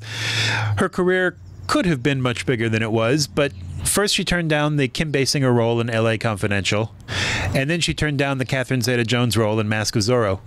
Wow. Oops. Great pull, Matt. As we've already discussed, Zorro was directed by Martin Campbell, so he was throwing her a bone. Yes. That was his movie, and he liked her, and he wanted to work with her again, and she said no. I hope she had a good reason for saying no. And that was the movie that turned Catherine Zeta-Jones into a star. So that could have been Isabella Scorupco's career. Right. If she had said yes to that role. And you know, I have not seen GoldenEye for years, but I remember from that movie really thinking Scorupco would have a good, solid career and not just be a Bond girl from GoldenEye. So. Well, as I say, she has worked since then. There are other movies that she's done, and you can seek them out. I mean, they exist. She's in films. Yes. They weren't big hits. She's not a box office draw, which is a shame. It's always sad when that happens. Yes. But she's great in this, and why don't we meet her? Without further ado, Isabella Scorupco. Sharon Stone will dub me after it.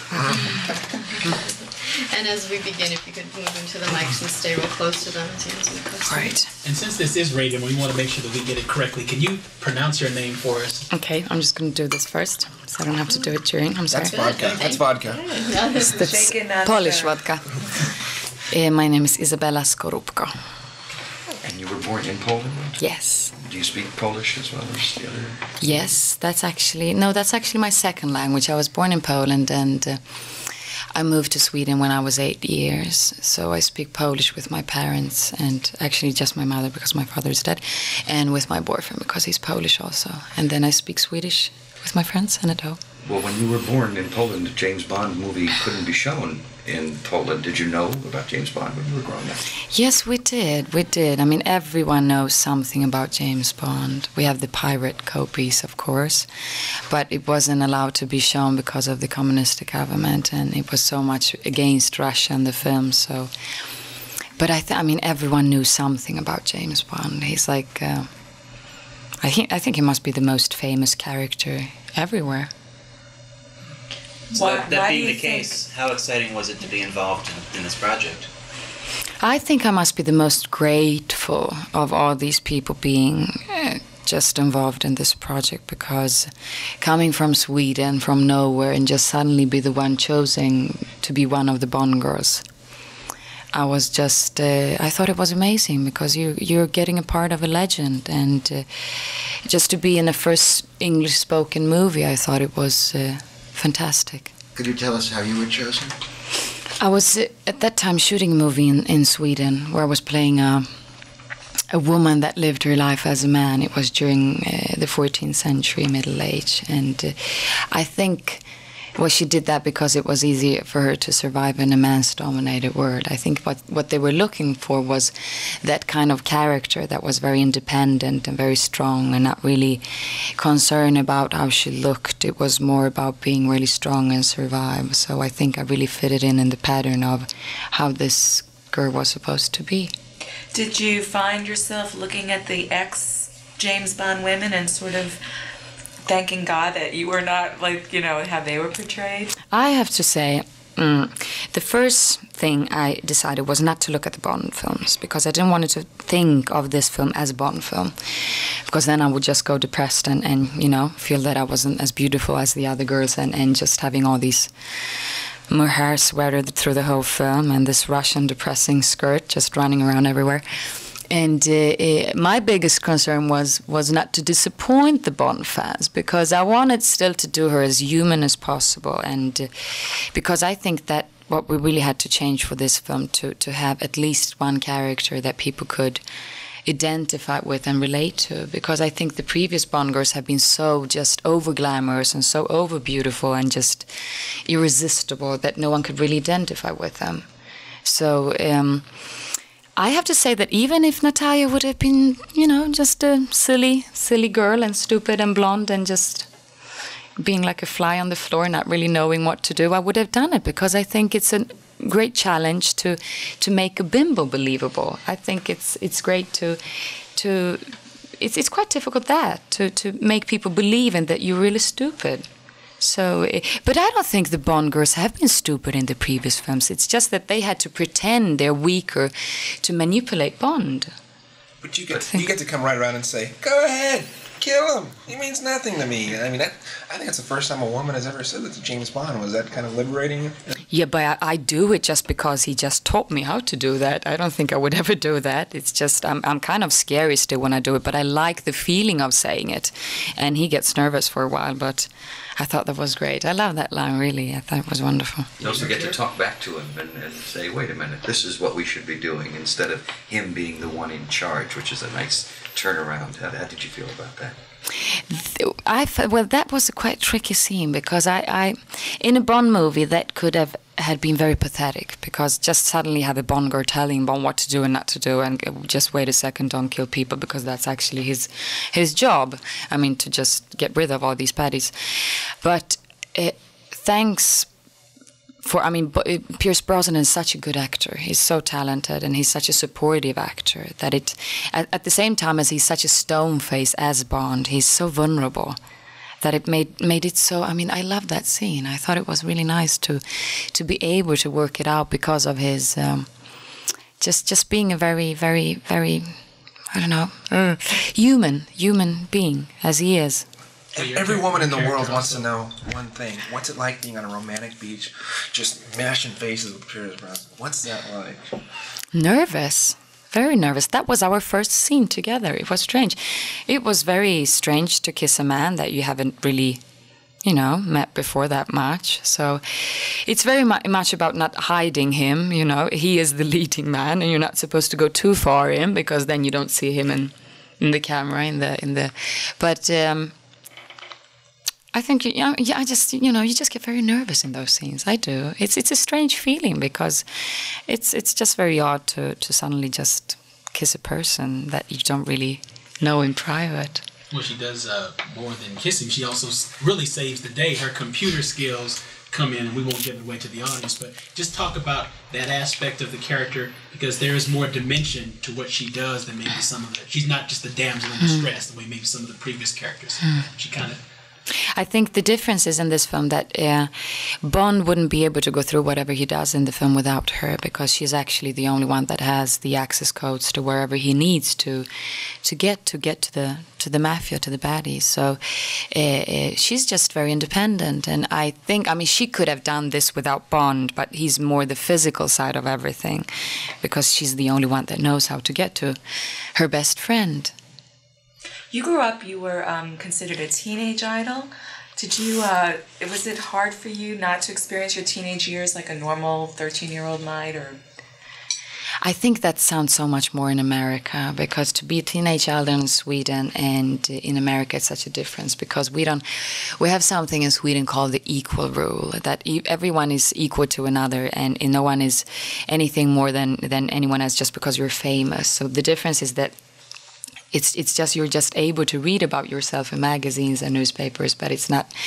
People don't just jump over you on streets and ask you for autographs and things. So it was more. It is confusing. I was 17, and suddenly people recognized me on the street. Of course, that was very. It was a shocking experience, because suddenly you just don't know people know so much about you when you don't know anything about these guys you meet on streets. It's very, but it was a lot of fun. And in America, the tabloids are out of control. So, is that something that you're not looking forward to, about becoming a star in the States? Maybe. Oh, no, I don't think you will have. I don't think you become a star being in a Bond movie. I don't think, especially. I look so different in private than I look in the movie, also, and. I think the biggest deal is that you make yourself to a star. It's like a lot of people, you can go out on streets without having people recognize you. It's just if you behave as a star, then you're going to get problems. I think it's very easy to make up yourself to a star, so go around with black sunglasses, and wear whatever just to have this kick of having people recognizing you. I don't think you have to do that whole trip. But now you're kind of stuck. I mean, making films in Sweden that were known in Sweden or in Scandinavia is one thing. Now you're in a film that's going to be seen in every corner of the world. Oh, that's strange. I'm still thinking of it, actually. That it's incredible, because as soon as you do a film that's American, it's everywhere. It's a very strange feeling. But at the same time, we do it because of that we want people to see our work. I mean, now I'm acting because I love people to watch me. That's why it's strange. I mean, we're strange animals. We do this. We choose. I've choose this business because I think it's so nice to hide behind another character. I don't have to stand for my actions. I can start to cry or yell at someone or hit someone, and I don't have to protect it because it's not me. I don't have to defend it because it's a different character. And that's why we do it. I mean, to suddenly be just accepted and people respect you for whatever you do, that's fantastic. You say that's why you love acting. How did you get started? When did you know you wanted to be an actor? I think I knew it since I was a very shy kid, and I didn't talk to people because I was very nervous. And I think what made me go into those strange, different characters, as every kid do, is because I could hide behind someone. I mean, I didn't have to say it was Isabella doing all those things. And then I remember I always did my performances. When you go into those stores and they have like those stealing cameras, I was acting. I was having my shows in there when my mother was shopping. I just enjoyed every single thing of acting and doing theater in school and forcing people to watch me all the time. If you weren't acting, what do you think you'd be doing instead?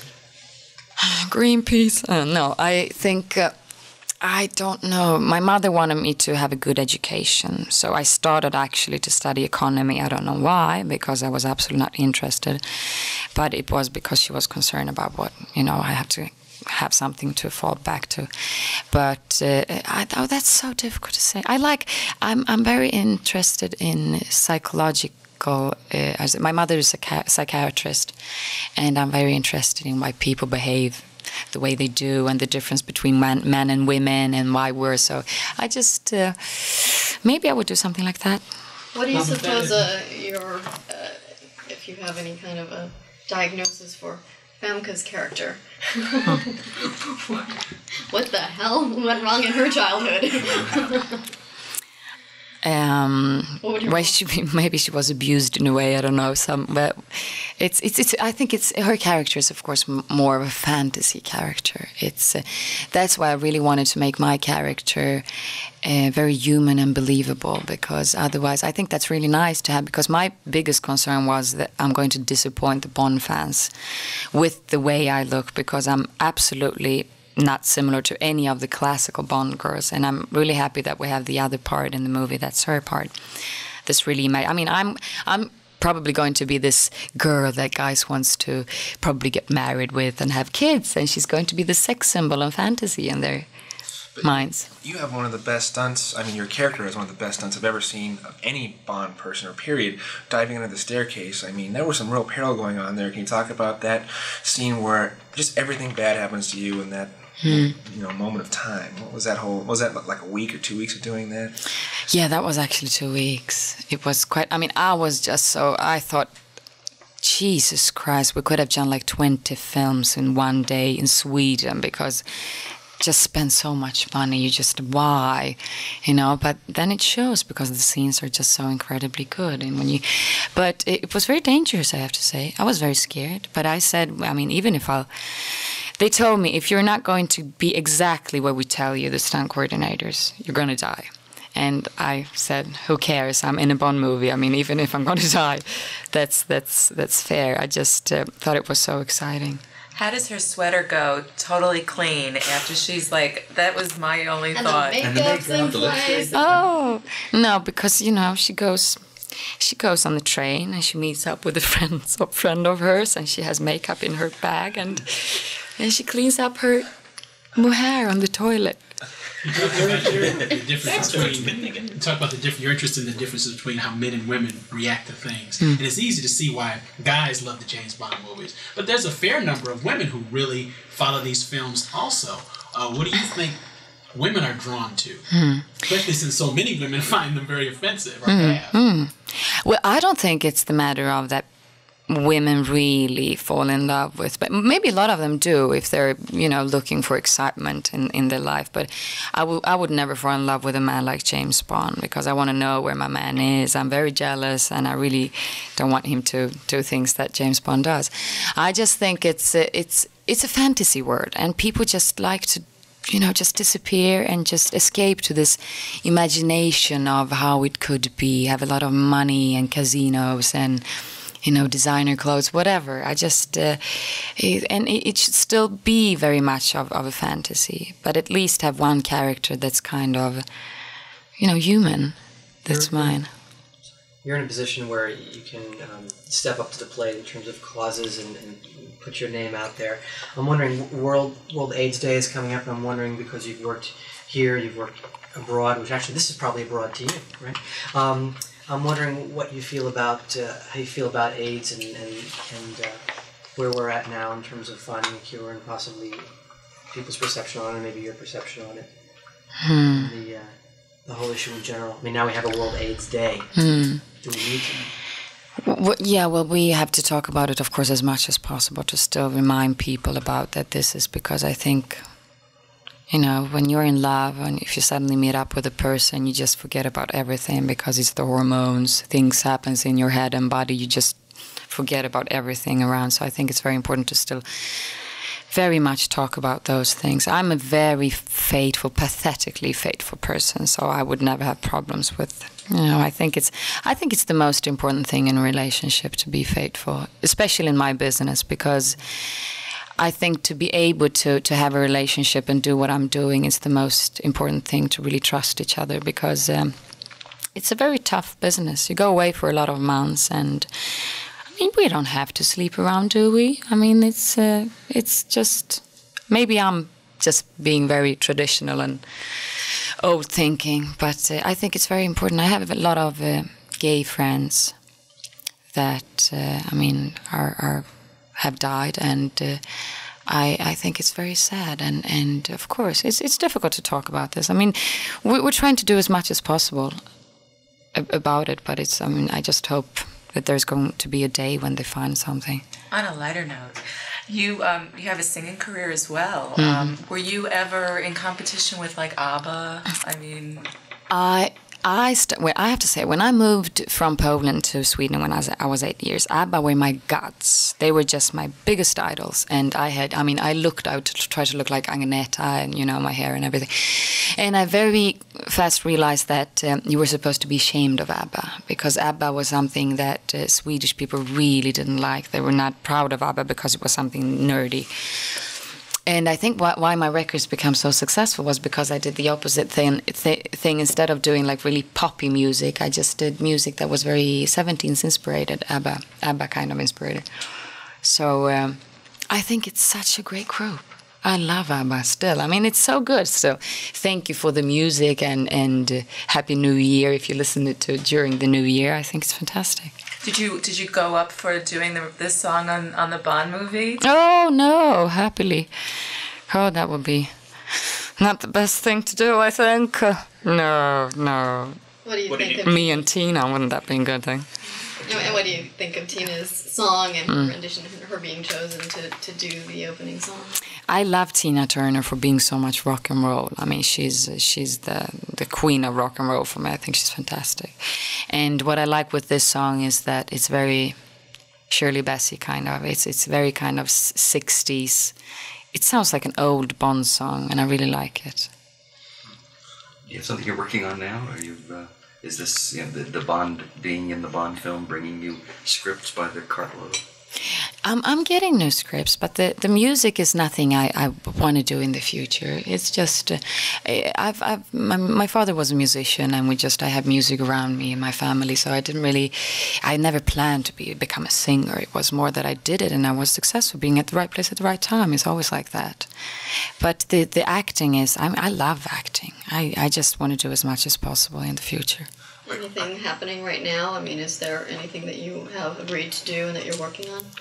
I think I've deserved to be lazy for a while. I really just want to, relax, because I actually got into the Bond movie I had 1 week between the Bond movie and the Swedish film I did before. So I've been working for 1 year without vacation. All right, well, we'll let you take some. What are the 4 languages that you can speak? I speak Polish, Swedish, English, and Italian. How does that help you? Does that, is that something that is useful to you? When you say, do you ever go, wow, I'm so glad I can speak these 4 languages? Or is it just something that throughout your life? Yeah, I never think about it. I never think about, I'm speaking 4 languages. I speak Polish because I'm born in Poland, and Swedish because I lived there since I was 8 years, English because I was taught it since I was 8 years, since I was 9 in school, and then Italian because I lived in Italy for a while and I'm just in love with the language. But I think the more languages you know, the easier it is for you to learn other languages, because then you get more open and you get more words to choose between from different. But you do a different accent for this role, so accents, do they come easily for you because of your background and your versatility with languages? I think the accent was, I love the accent because I had a Russian nanny taking care of me till I was 8. And then in Poland, I lived closest to the Russian border. So we spoke with a kind of a Russian accent. We have the L, you say London. So I really enjoy the Russian accent. It seems to be uniquely American that we only speak English, and everyone else in the world seems to be more open-minded. Is that it, or just possibly Americans seem to... What's your perception of Americans?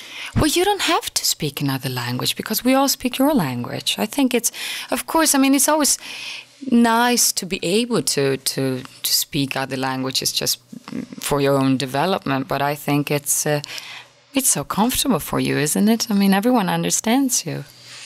But also part of it has been that Americans have forced other people to learn our language. You say, okay, you want to do business with us, you have to do it in English. I didn't ever feel like I was forced. I was so interested. I was impressed by your country. I think, every single film you see on television is American or English.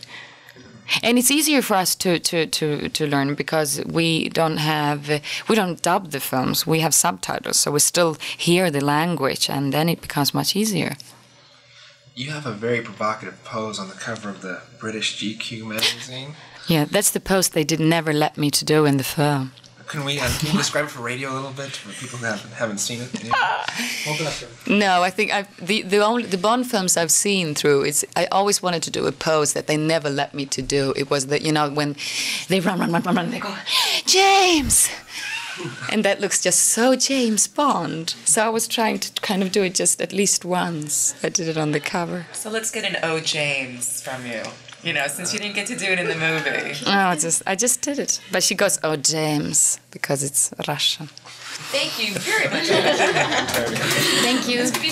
So now we're back. We sounded really depressing. Hello again. Hello again. We sounded depressing regarding Isabella Scorupco. She's had a solid career after GoldenEye. So props to Isabella Scorupco. We hope to see you down the road in more films.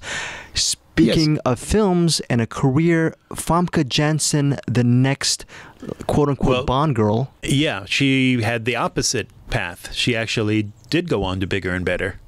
Huge path. X-Men. And were you able to interview her several more times during your decade of doing this, Matt? From your recollection?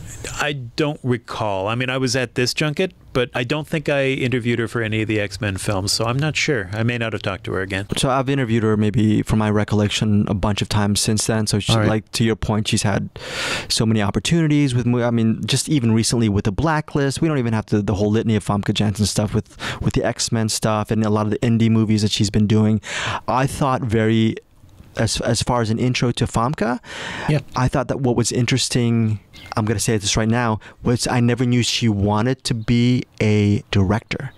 And she had designs on directing, which I am going to steal one of your postscripts, Matt. I'm sure you had it. I do, yeah. You're an amazing researcher. That's okay. We can talk about it now. Okay. I promise not to steal more from you in the future. I really want to see eventually ended up directing that 2011 movie called Bringing Up Bobby, which I remember starring Mila Jovovich. Mila Jovovich, or Jovovich, silent with a J. But I've never seen Bringing Up Bobby. Well, nobody did. I do have this in my postscript, but since we're talking about it now, I'm not sure how wide a release it got, but I can tell you that the total box office it earned was $4,975. Then again, that's more than we make doing this podcast, so who are we to judge? And she was able to direct her own film, and who knows, maybe she still has the directing bug, but she's been so busy as an actress that she hasn't had enough time to return to a life behind the camera, sitting on the chair. The director's chair? Director's chair. Just any chair. But here's the thing. This is a really interesting interview with Famke Janssen. On the jacket here, like that? That. On my shirt. Yeah. Well, maybe a little lower so your hair doesn't get in it. Okay. Here? That's cool. Thanks. So there's an art to these lovely wigs. We don't even know where to begin with you. I know. But how many thigh masters is Sick puppy, huh? Lots of them. Lots of men, too, in my practices. How delicious is it, though, to, like, beat up a guy? Oh, it's great. It's really nice. It's a thrilling experience. I recommend it for every woman to try it once in a while. Did you get a lot of yayas out doing it? But the character is so unique, and obviously when you read it, you must have been. And we talked to you a little bit about it in Lord of Illusions, but I mean, not only a very strong character, but a little off and very unique. So I mean, talk about the feeling you had when you got this part. When you look at some of the other roles for women that are out there, especially in the James Bond movie of past. Yes, exactly. Well, that's one of the first things I looked at. I thought. The parts in the James Bond movies for women haven't been that great, so how can I make this different, and what can I do to stand out a little bit and make the character somewhat memorable? Of course, the fact that she kills men between her thighs is already something that people won't forget that easily, but I just tried to make as much out of it as I could and give her a couple of different levels. And watching it, I'm not sure that all of it came through, but it's just it's a learning process, and next time I'll be able to get more of it through. I just thought that, of course, you can see the enjoyment, and of course you can see. I just sometimes wanted to see a little bit more of the pain as well, so that we could have had a little bit more interesting, a couple of different levels. And what was in terms of your input, like her smiling when she's in pain and that whole thing? How much was that already there, and how much did you add to it? As written, it was more like, Xenia is in they're very short scenes. Xenia's in the Manticore with the Admiral, and she's making love and crushing him between her thighs, and whatever line I say. So I did come up with, I tried to make, because of the part that it is, and the little things that she does, I just wanted to make sure that since sex and violence is really the only thing that she brings to the screen, I wanted to see how much I could add to that and how much I could make it my own. Not that I do that. Oh, God, I shouldn't be saying these things. No, I'm not like that in the bedroom, thank you. But just to make it, just different. Just to try to make it as much as I could, and little things like at some point I slapped him in the face. That never ended up because we had to reshoot it. But there were just a lot of different levels and things that I tried out. Were there any casualties, like maybe in the lip biting scene, or? There were some casualties. Never with Pierce, thank God, because I would have felt so bad since he had to be shooting every single day. With stunt guys sometimes in the scene when I have to kick Pierce, when I come out of the helicopter flying down, I kicked one of the stunt guys and knocked the air out of him. But that was fine. In the end, he was fine. He's a stunt guy. He gets paid to, to be in pain. in the Manticore scene too, the scene that wasn't used on the screen, I slapped him at some point in the face, and it was just a little too hard, I think. But other than that, nothing. Your part sort of breaks the mold in a way, but not completely. But there's always been this accusation in James Bond films that women are merely pieces of furniture that eventually get disposed of. Mm-hmm. How do you feel about that, and how did that affect your taking the role? Right now, or certainly then, I was in no position to take on roles because I thought they were not good enough for me or whatever. I think that in the beginning of one's career, especially as a woman, you have to take on roles just merely to get seen, to be out there, to get experience. And I think that, of course, later on in your career, you have more choice, and you're going to make the right choices, and you're going to take roles because you think they're great and wonderful. I'm not sure that later on in my career I would have taken on a role like this. And I'm very aware of the stigma of Bond women, and I'm very aware that the characters always have been very two-dimensional. But I think that certainly the women have been worse. But the men in the James Bond movies haven't always been that great either. It's not an acting showcase, a Bond movie. A Bond movie is a certain genre where it's fun, it's entertaining, but it doesn't go that deep. And knowing all that, of course, I tried to make as much out of the character as I could, and I tried to make her different, and I tried to make her less two-dimensional. But you work within limitations, and I just hope that I'm going to get more opportunities in the future where I can show more of my skills, more of what I can do as an actress, and be deeper. What's most appealing about James Bond to you? What do you think it is? As a character or the movies? Well, just in general, James. Why is he still so hot? I think probably because it's every male fantasy to be a person like that and to get away with all the things that he can get away with. I'm sure that many men have had dreams to be James Bond for a day, and you find all these beautiful women and drive cars and have guns like that, and these toys, whatever. So I can certainly see that would maybe even more in the 90s than ever before, where we're so restricted now, and that we have to find a lot of things in movies because we can't do it in life anymore. Nobody can have sex anymore because everybody's afraid to get AIDS. So you're going to go see a movie like Showgirls probably and have a great time. So that's why I think more and more the movies are probably going to give us that kind of stuff. What about women? Because it's always surprising to me how many women like the Bond films. My wife is my example. She loves these movies. And there's obviously more men who are attracted to Bond. Right. But what is it about this that appeals to women? I always wondered, because for me, I know that I loved Bond movies growing up, but I always wanted to be James Bond. And I wonder, most women, if they want to be kissed by James Bond, or if they want to be, just in James Bond's life, or if they actually want to be James Bond too. I don't know. You should ask your wife too. I'm curious to know. But she wants to be James Bond. She wants to be James Bond too. She wants to be Oh, she wants to be done. Oh, okay. What was your first James Bond movie that you watched and kind of got you involved in it? I don't remember because I was very young, and I've seen all of them, but not in the right order. But I saw them in the movie theaters when I was young. And then I've seen them on TV or whenever, I rented them on video in the past, stuff like that. You are going to put cigars way over the top. I mean, they're trendy now. I know they are, aren't they? But now, with you and the gambling, and, right?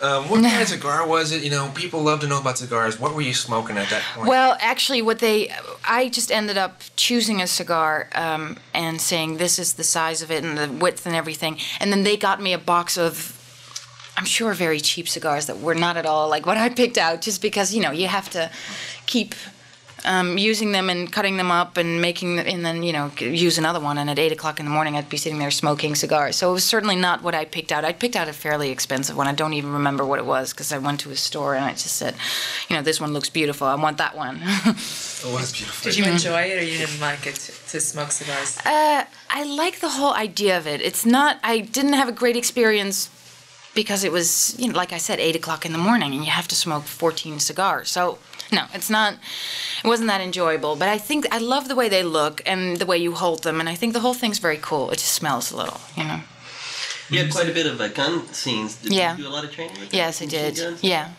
Pretty heavy on you? Yeah, it's very heavy, but I love guns. I know that, it's very politically incorrect to like guns and everything, but I just think that anything probably that's dangerous is exciting anyway. It was great to learn how to shoot them. I hope I never have to use one in real life, of course, but especially the AK-47 is really heavy. And in the beginning it was a little intimidating because you just know what they can do, and when you start shooting it and it just gives you this great pullback and everything, but it was just really important to know how to handle them. You seem so Americanized, having grown up in Holland. Mm-hmm. How did that happen? I don't know. I just try to fit in. That's one of those things I never understand. Like, I think that when you go to a country, you try to learn as much about the culture and the language and everything as you can. And that's the great thing about moving to another place. You just learn new things. And so there wouldn't be any point in me still being this Dutch person who ended up in the...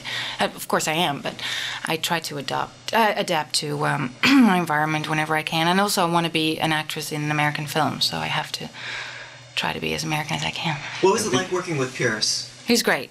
I'm sure you saw how wonderful he is on screen, and he's just like that too, off screen. We had a great time. And we had some fun scenes together, which is good. You died a very, very glamorous death up there. I mean, was there any more? Because I thought when they were making out at the end that you were just going to come creeping out of the woods and cause more trouble. Was that always like that? No, I'm glad that it wasn't, just because I hate these movies where they can't end it and they have to find 10 different, everybody has to come back somehow. That you thought they were dead and then they come crawling out, and it's so unrealistic because they really should be dead. So no, it was never planned for me to come back. I was waiting for it. I was like, No, I was dead. Are you a pretty physical and athletic person? I am. Mm-hmm. So then that aspect of this role was probably pretty easy for you? Yeah, I had to train, and I had to make sure that at least my thighs, although you can never really see it, looked that like I could kill men between them, however unrealistic that is. But whatever, I wanted to make sure that they were they were trim and they were fit and they had muscles in them. But of course, you start shooting a movie and you have no time to keep up with the training that you did before the movie started. What about the driving? Did you get to drive the Ferrari? I did. It's so amazing. And I don't even like Ferraris. I actually don't even like new cars. I like old cars. I'm a big fan of old cars. And that's why I was very upset that the DB5 was replaced by the BMW. But the Ferrari was amazing because it's so low to the ground and you really feel like there's nothing that can go wrong. I mean, everything will go wrong because you drive so fast in these cars. But it really feels great on the road. How fast did you end up driving it? What was your top speed? I don't know. I was going through the the mountains in France where we were shooting, and I asked if I could do a test drive. And they said, sure, and there was somebody sitting next to me, a stunt driver. So I couldn't quite take it as fast as I would have, because I kept looking over and he was looking a little nervous because we're taking these windy roads. But as fast as I could get away with, I don't remember how fast. You seem to have a certain sense of resolve about your character in terms of how she is portrayed on screen, and to a certain extent you have to know in your mind that that's the way they want you to look. They want you to be this beautiful, tall, right, with great legs and all that. Right. So where's the line for you, and how do you justify that in your own mind? You just say this is a way station until I can break into the films I really want to do, or do you drum of excitement about any film you're in? I'm very excited about any film I'm in personally because I love film. And I love to act. So any experience I can have at this point is wonderful. I've been struggling for 5 years to get roles in the United States, and it's been very, very difficult, and I've been rejected many times. So by the time you finally get a part, you're really thankful, whatever part it is. And I think that it's not going to change that much. It's going to change somewhat, hopefully.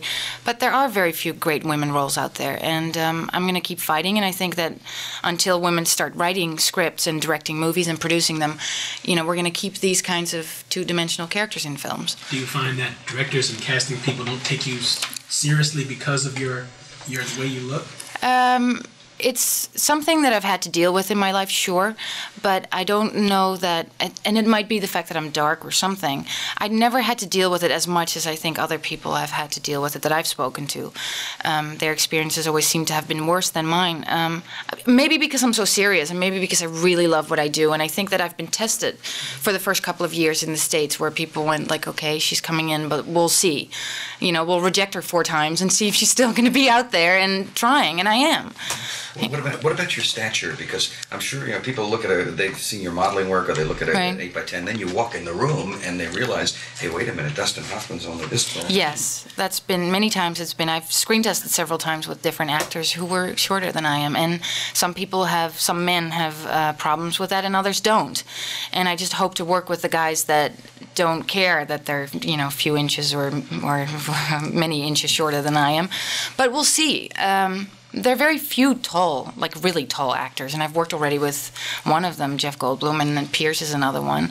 But the list is not that long, so I hope that I can. But then I look at somebody, for example, like Gina Davis, who worked with Dustin Hoffman, and I try to remember every single tall woman, and there's so many of them now, like Uma Thurman, and there's a whole bunch of them.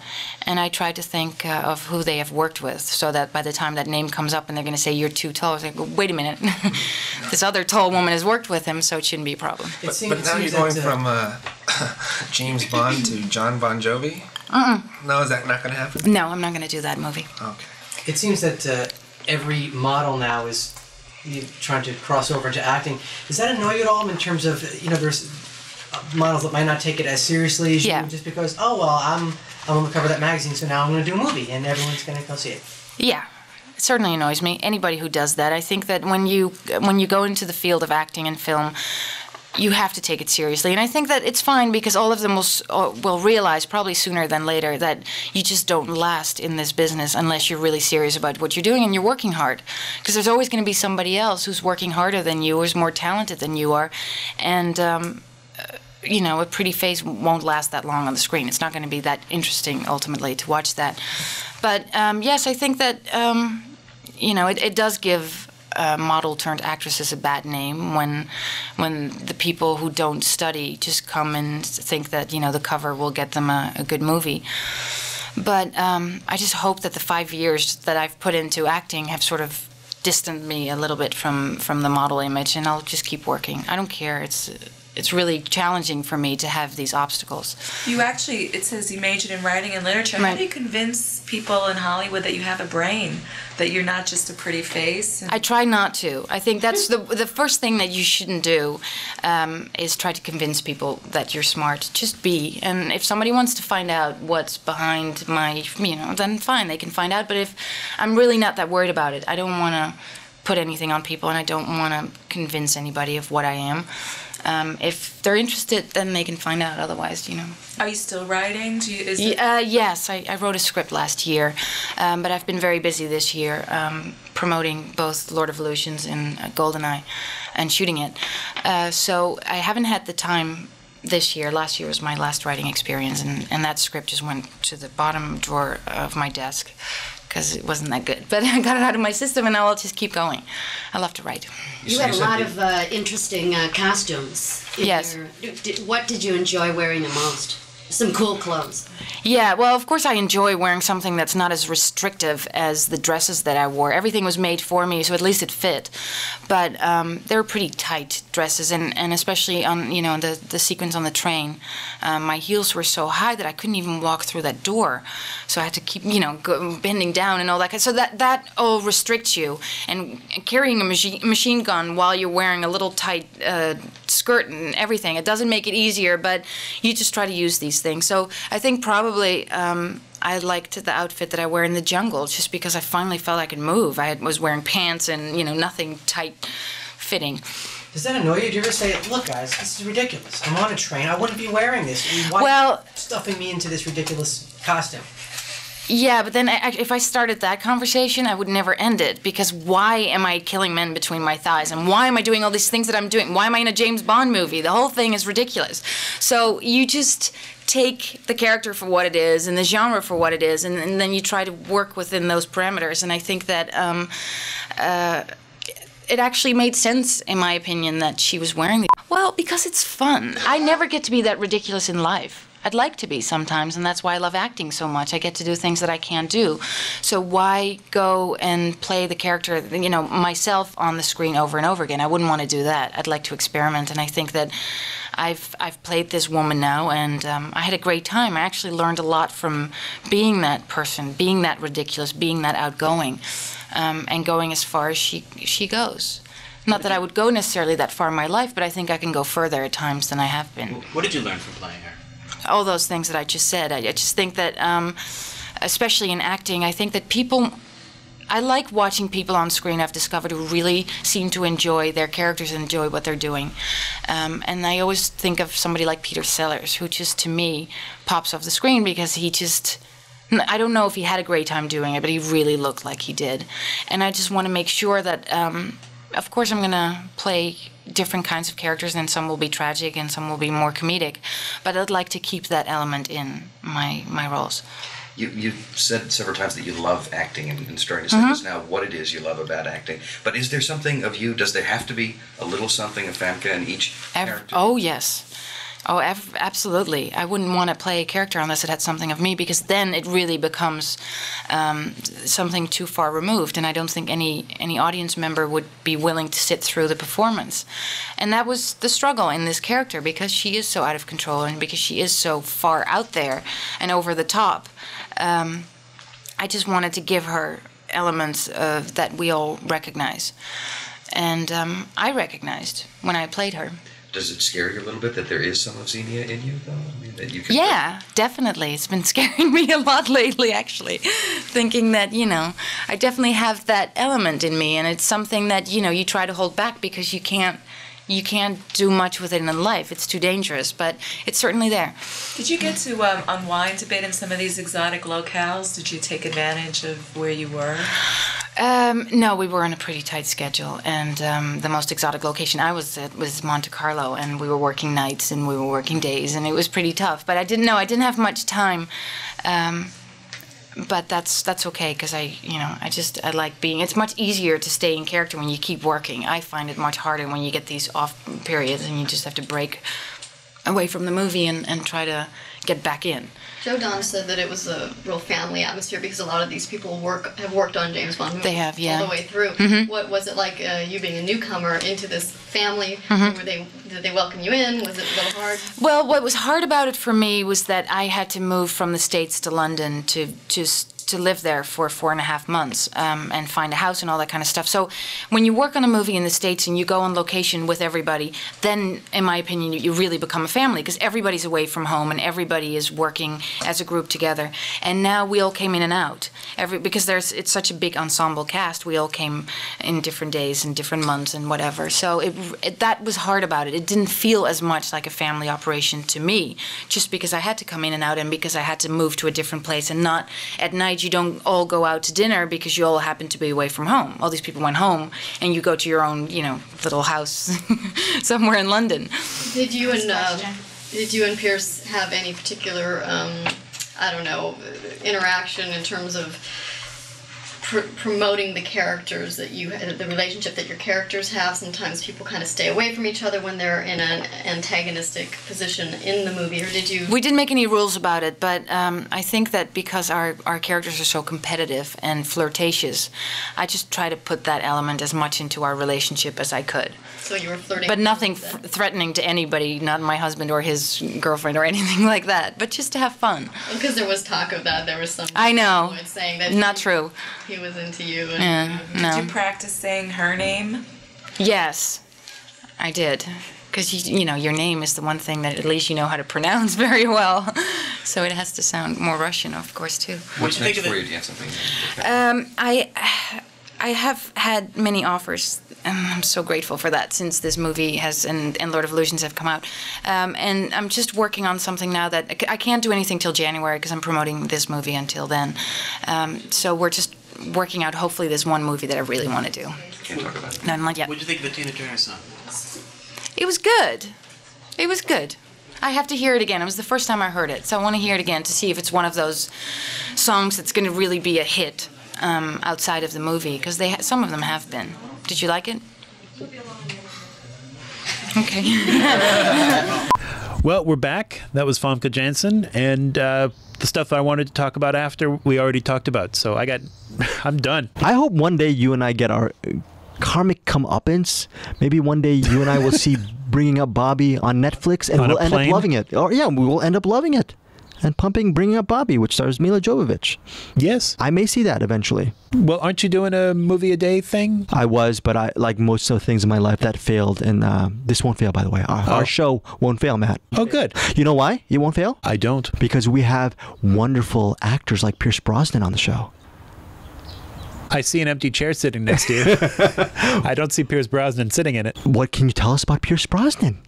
You can tell us a lot. By the way, I've interviewed him a bunch of times after GoldenEye. I wasn't at this GoldenEye press interview. Well, I was. I think the interview basically speaks for itself. It doesn't require a lot of setup. Everything kind of makes sense. The only thing is I will remind everyone that we start with the Beatles question. And then later somebody else asks an agenda question about World AIDS Day. So we've got a couple of agenda questions in this one, and now you guys know what that is, and so you'll understand what you're hearing. Those agenda questions are important, but this is a really interesting interview because Pierce Brosnan, in his own way, in his own charming, straightforward way, gives us a way on how to say Bond, James Bond, and how he practiced that line. So that's really cool. Spoiler alert. I'm sorry. I'm a spoiler guy. Spoiler alert. Just get ready for that part of the interview. And Matt, you're going to lead us out to, maybe not. Here is Pierce Brosnan. That was good energy. Thank you. Yeah. Now give him the thighs, Robert. Go ahead. Oh, God. So, hit the air. Hit the air. Please hit the air. Yeah. Oh, hit the air. Oh. Can we open the door? Whatever you need. Chris, before we get going, we're doing a show on the Beatles reunion. Do you remember the first time you heard the Beatles, what the song was? Oh, yes, I do remember. I saw the Beatles in my aunt's living room in Kells, which is in Southern Ireland. And they were on Top of the Pops, I think, singing, yeah, yeah, yeah, yeah, yeah. She loves you, yeah, yeah, yeah. That's when I saw them. Yes, this is really exciting, this album that's going to come out. Tapes. What did you think when you first saw them?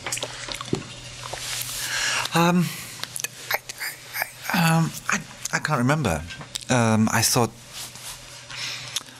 funny-looking guys with these haircuts. It wasn't until I became a teenager, actually. It wasn't until I went to England. That's when they became significant in my life, and I was, getting interested in girls. Hey Jude, I remember. I remember Magical Mystery Tour very well. I remember the White Album. I remember Abbey Road. I remember going down to Abbey Road, walking across that zebra crossing where they walked across. And what else? And I remember John's death. I remember I was in Ireland. I was starting the shoot on Manions of America. And Manions of America was very important in my career because it was a mini-series which brought me to America and gave me a career here. But I remember hearing John's death. So...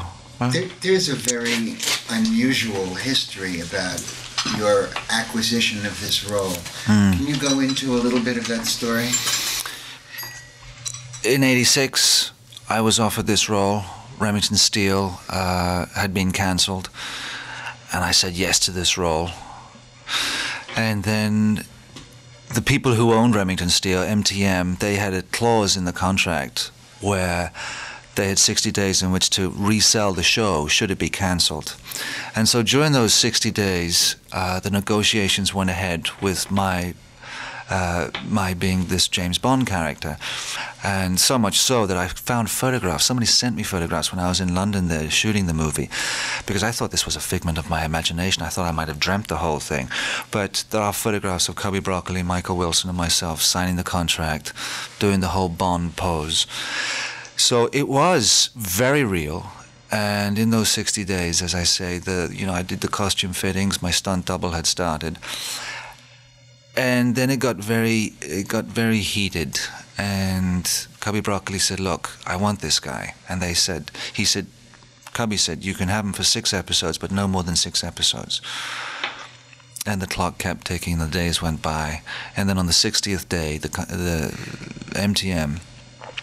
NBC said, we want the option of 22. And Cubby said, no go, I want my man. Anyway, that was it. I didn't get the role. It was a Thursday evening, 6 o'clock in the evening, during the summer of '86. And the next day, Timothy was cast. I did the 6 episodes of Remington Steele, and they canceled the show. So that was it, and I put it out of my mind. I really didn't wait for this show to come back, for Bond to come back into my life. I didn't seek it in the first place. I never dreamt of playing this role. And from 86 to, the summer of last year, I kind of just got on with my career and my life. But then when Timothy threw the towel in, I suspected that they were going to come around again. I mean, the rumors began to circulate, and people said, well, are you going to play this role? We hear you're going to play James Bond. I said, no one's spoken to me. And finally, we did sit down around a table, Barbara Broccoli and Martin Campbell and myself, and they went off and huddled, and I wasn't sure whether they were going to say yes or no, and more discussions were had with Frank Mancuso and John Calley over at MGM UA, and this went on, and then it just began to piss me off, and I said, look guys, I don't want to go through this hoop again, so just make your mind up. It's either yay or nay. And because MGM UA said, look, we want you and we're prepared to do this, but you have a family, the Broccoli family. This is their baby, and they've made a great success of this franchise for many years, and they don't want to be pushed or anything like this. And anyway, as a follow-up, are you prepared now to do 6 more episodes of James Bond? I mean, are you prepared to make a career? I'm contracted for 3, with an option of a 4th. For my money, you are born to play Bond. You were very hot in this movie. Oh, thank you, darling. What was your favorite part about playing James Bond? The bedroom scenes are pretty high on the list. That's I'm being flippant, but honest.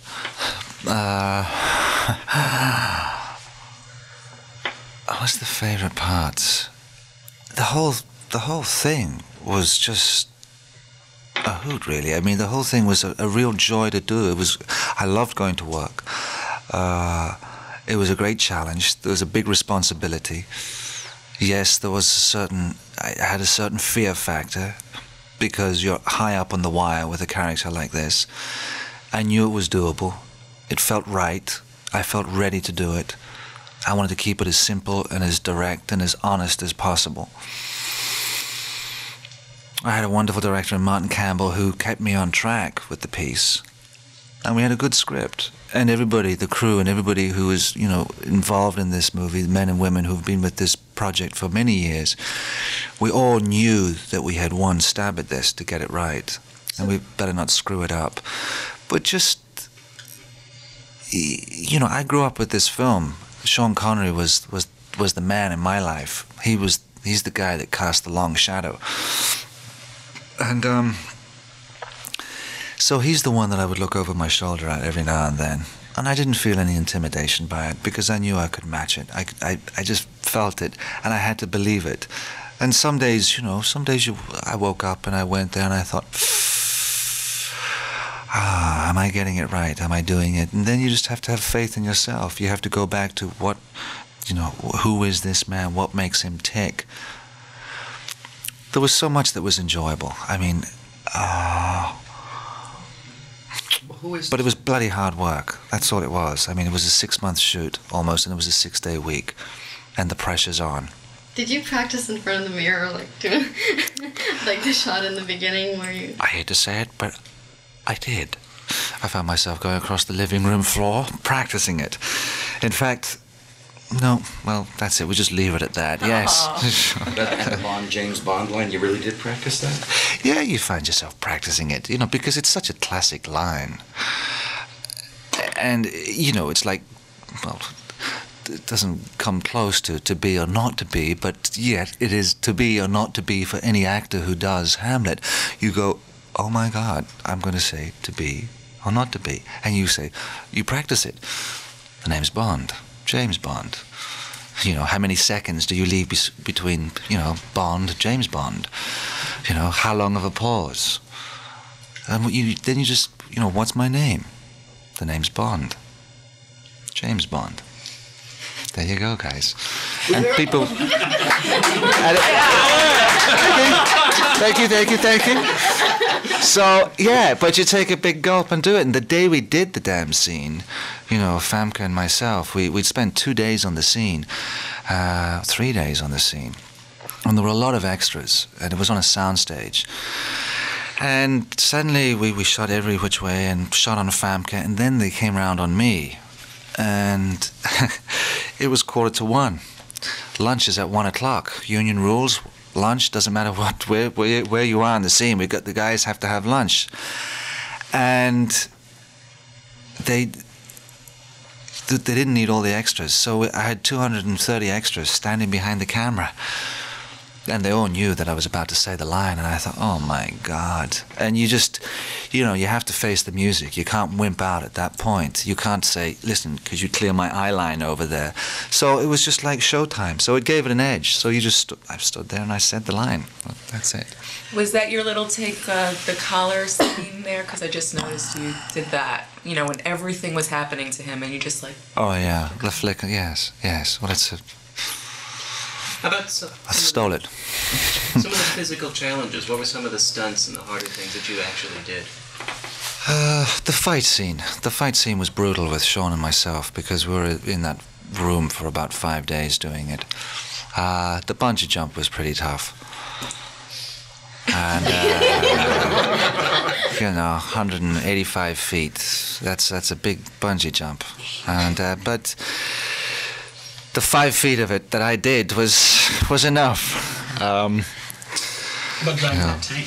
Driving the tank was nasty. That was just miserable because those things just puke out this grunge. You know, you crank them up in the morning and they're diesel, and they just, you feed those tanks anything and they'll run. So they spew out all this kind of dirt and grime and stuff like that. The tank was a hoot to do. The cars were great. Driving the DB5 was wonderful. Just getting in that car, because I remember when I was a boy of 11, you know, Goldfinger, I used to have the little corgi car. Used to, you know, sit in the back of the classroom with this, you know, collecting them. Different actors feel comfortable with doing their own stunts, not doing their own stunts. I'm wondering how far you went in that direction, how comfortable you were, how far they allowed you to go. They don't allow you to go that far. The insurance nowadays is just so high. And, I mean, they would let me... I wanted to do much more than I actually did. I mean, I've hung off the, you know, the running boards of a helicopter just on a wire at 300 feet. I've come out from underneath trains going 30 miles an hour with no wire. But, you know, if I go down, then a whole big production goes down. And I had a wonderful stunt double, Wayne Michaels, and a really great man. And a lot of bodies went down on this picture. I mean, the original stunt guy that I had doubling me, he took a fall, 40-foot fall, rappelling down a wall, broke his back. So that was 2 days before the film.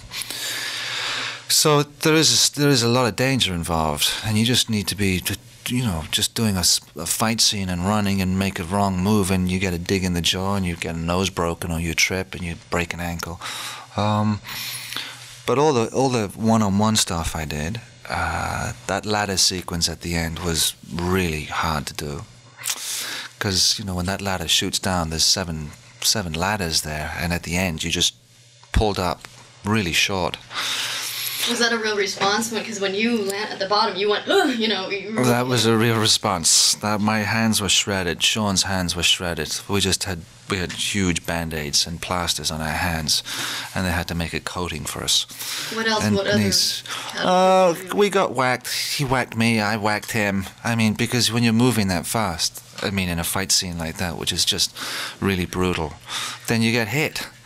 And you can't, you have to be careful because you don't want to hurt the other guy. You don't want to get hurt, so you have to be pretty sharp on your feet. So you do. I mean, as the months kind of grinded on, it was hard to get out of the bed in the morning. You know, you ache, you get bruises. You had a great fight scene with a woman. One of the best I've ever seen. That was a good one, wasn't it? Yeah, it was sweet. Well, you know, it's quite...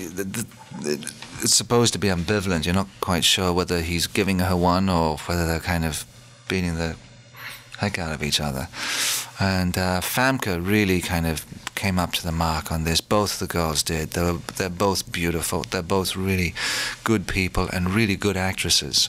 And Martin Campbell was very aware of that. And, you know, the ladies were, you know, I'm only as good as the people that I work with. And everybody that I worked with on this piece was just 100%.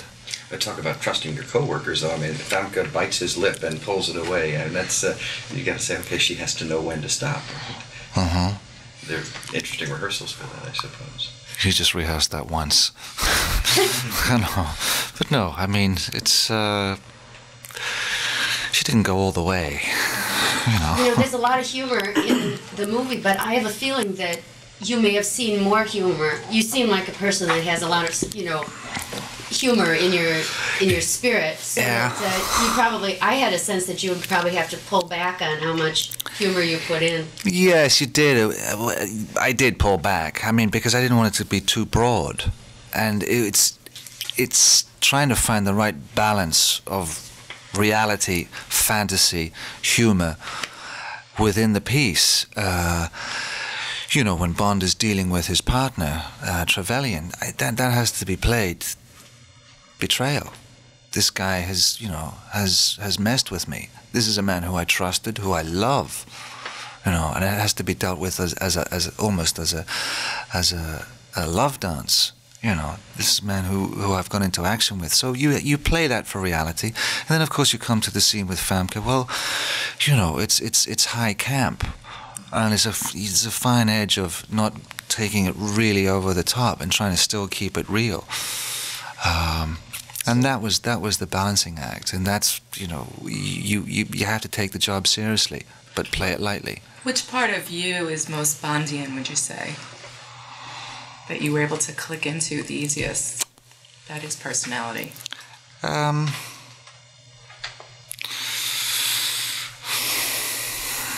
What is the most?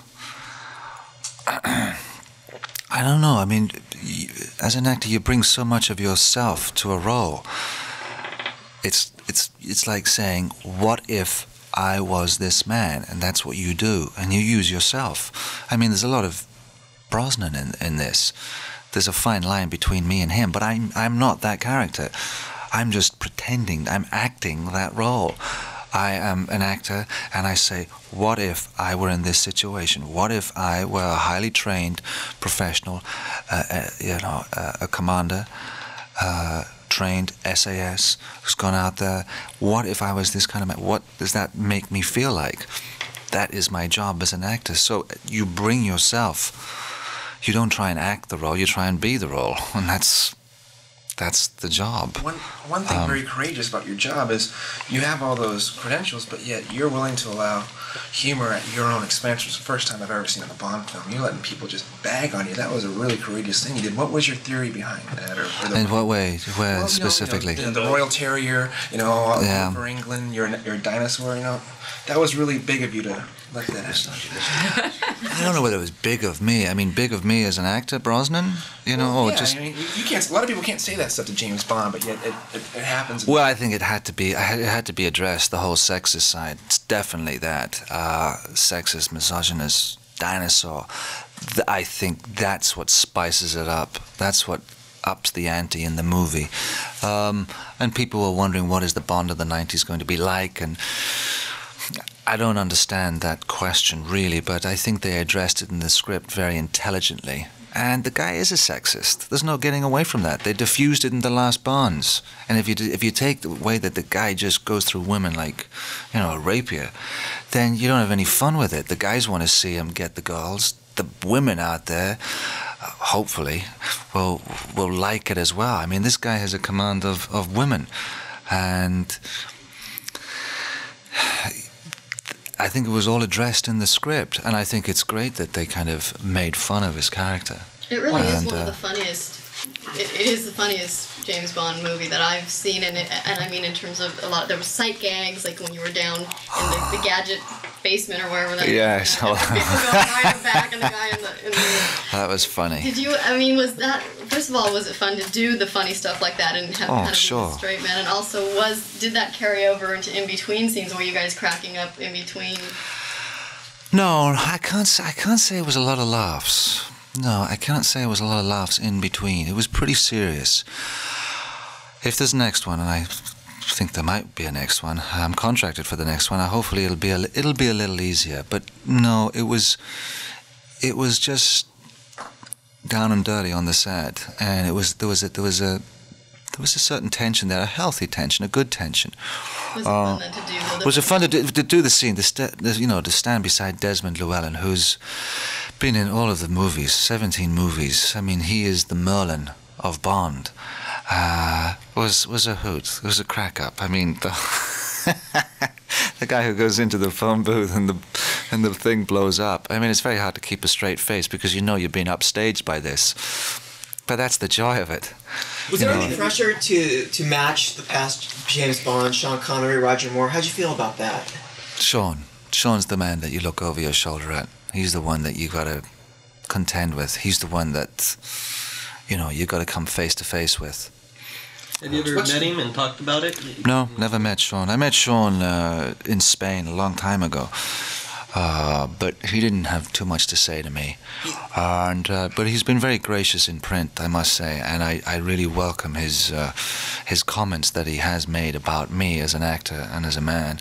So just to get that from that man was really good words. What's the burden of Bond, though, in addition to that? I mean, you have The Mirror Has Two Faces coming. I guess you're just about to start with that, aren't you? Yeah, I start, yes, Monday. And Robinson Crusoe is going to finish this year. Mm-hmm. So we'll see you in other roles, but now people are going to say, oh, it's the new James Bond. Is that going to be a shadow hanging over you, do you think? I don't see this as a negative. I take this as a celebration. I take this as a celebration for me as an actor at this time in my career, and for this franchise, which has been around for 32 years, and for a whole new generation that is out there. There were young kids, friends of mine, brought their children yesterday, and it was really wonderful to see the kind of joy on their faces. They'd seen their first James Bond movie. Yes, I mean, it will come with its own problems, but, life is full of problems, and you just have to accept it. I'll find a way through it somehow. I will be known as James Bond, but I think as an actor in a career, I think it can only enhance. And it's the choices that I make between jobs, the jobs that I do, the roles that I do, will give me longevity when the dust settles on this franchise, or at least my involvement in it. Here's very, very quickly, World AIDS Day is approaching. I'm wondering, do you have any feelings about the AIDS crisis and what your perspective is on that? And also, you are James Bond now. Well, the epidemic is still with us, and men and women are dying at still a very colossal rate, and young children. It's not a gay issue anymore. We all know that, and it's a disgusting disease. I have lent my name to certain issues and causes, and now as James Bond, as this character, I have a voice. One issue close to my heart is women's health care, breast and ovarian cancer. I lost a wonderful, beautiful wife to ovarian cancer. Misdiagnosis? Yes, somewhat. But ovarian cancer is a silent killer. So you can only spread yourself so thin. I don't know what you want me to say. I don't have an answer for AIDS, but yes, I have lost good friends to the disease, and I have friends out there who are gay, who are really cool guys, and they are living under this mantle of fear. But we all have to stand up and be counted, and there's no way. You just can't run away from it. It is there. It's in our faces, and the NIH, I hope, will address it, and they seem to be. I have a request. Would you say the word darling, please, for me? Darling? Thank you. That was so typewriter. Is that true that you bought Ian Fleming's? I did not buy his typewriter. No. Why? Why? I just think you said No. that word so nicely. Yes. Can you just Thank you, listen darling. to Turner song, her doing it, and What did you think? it was good. But Good. it No. doesn't matter what I thought. No, I really liked it. I thought she was a great choice. I mean, there's so many wonderful performers out there, but I thought Tina, there's only one Tina Turner, and she's got great pipes and got great heart, great soul, good song. Pierce, my friend, absolutely loved you in the film. Would you be able to sign her an autograph? Sure. I told her I would try. Take That's not official. as well. How could the Daily Mail get that wrong? Her name is Maureen. All right. You having fun? How'd it go this morning? How about you? Yo, man. Can you hear Yeah, me? it went great, but I realized I could take this off With the crack of dawn and all Here's day. 2 more for you. 4:30, way before the Right, that's for you, Bunny. Thank you. There. Oops. And we're back. So Pierce said that he was contracted to play James Bond 3 times with an option for a 4th, and yes, he did play it 4 times. I mentioned earlier in the show, but I'll say it again. He started with GoldenEye, then Tomorrow Never Dies, The World Is Not Enough, and then Die Another Day. So anything else you'd like to say about this interview? I just remember interviewing him for Die Another Day, believing that was my favorite one out of his. And hopefully one day we'll get that junket tape and we can cover that. I know that was probably a year after you left, but maybe, who knows, down the road, if we do this for years upon years, we'll get Brosnan in Die Another Day. Maybe. We have lots and lots to get to first, and that's actually a really good segue because you want to let them know what we're doing next week? Do you know what we're doing I do. next episode? Yes, we are going to cover an episode that feels like we've covered it before. Yes. Groundhog Day. Groundhog Day with Bill Murray. And do you want to A tease? modern classic. Yes, there's going to be a lot of things you're going to learn about Groundhog Day with the next episode. I want to tease a little bit more in depth regarding the relationship between Harold Ramis and Bill Murray. There's going to be a little bit of insight during those interviews. Not in the interviews so much, but we will certainly talk about it. Yeah, I think you can infer a little bit of that, though. Well, you can infer it, but they don't discuss it. You're right. I like inferring. Okay, So, but that'll be next episode. In the meantime, of course, we want to do our plugs. Our webpage is mattandgregpodcast.com. Our Facebook page is facebook.com/mattandgreg. My ATM PIN number is 7. Your favorite Beatles song, Matt, is? Oh, don't put me on the spot. Oh, how dare you, really? No, I asked the question. I don't answer it. Okay. I don't know the answer to that, in fairness, too. So eventually we're going to come up with the answer to our respective favorite Beatles question. Okay. But that'll be another episode. That'll be another episode. As you hear the motor run, our motor runs too. I want to say thank you again, listeners, for supporting the show. We welcome feedback and comments and insights on what we are doing, how we can make it better, how we can make things... Or how we can make things worse. Or how we can make things Please, worse. if you have an idea of how we can really run this show into the ground, we want to hear it. Yes, We're looking for ways to do that. Until then, it's Groundhog Day or bust. See ya. We now return you to your regularly scheduled life.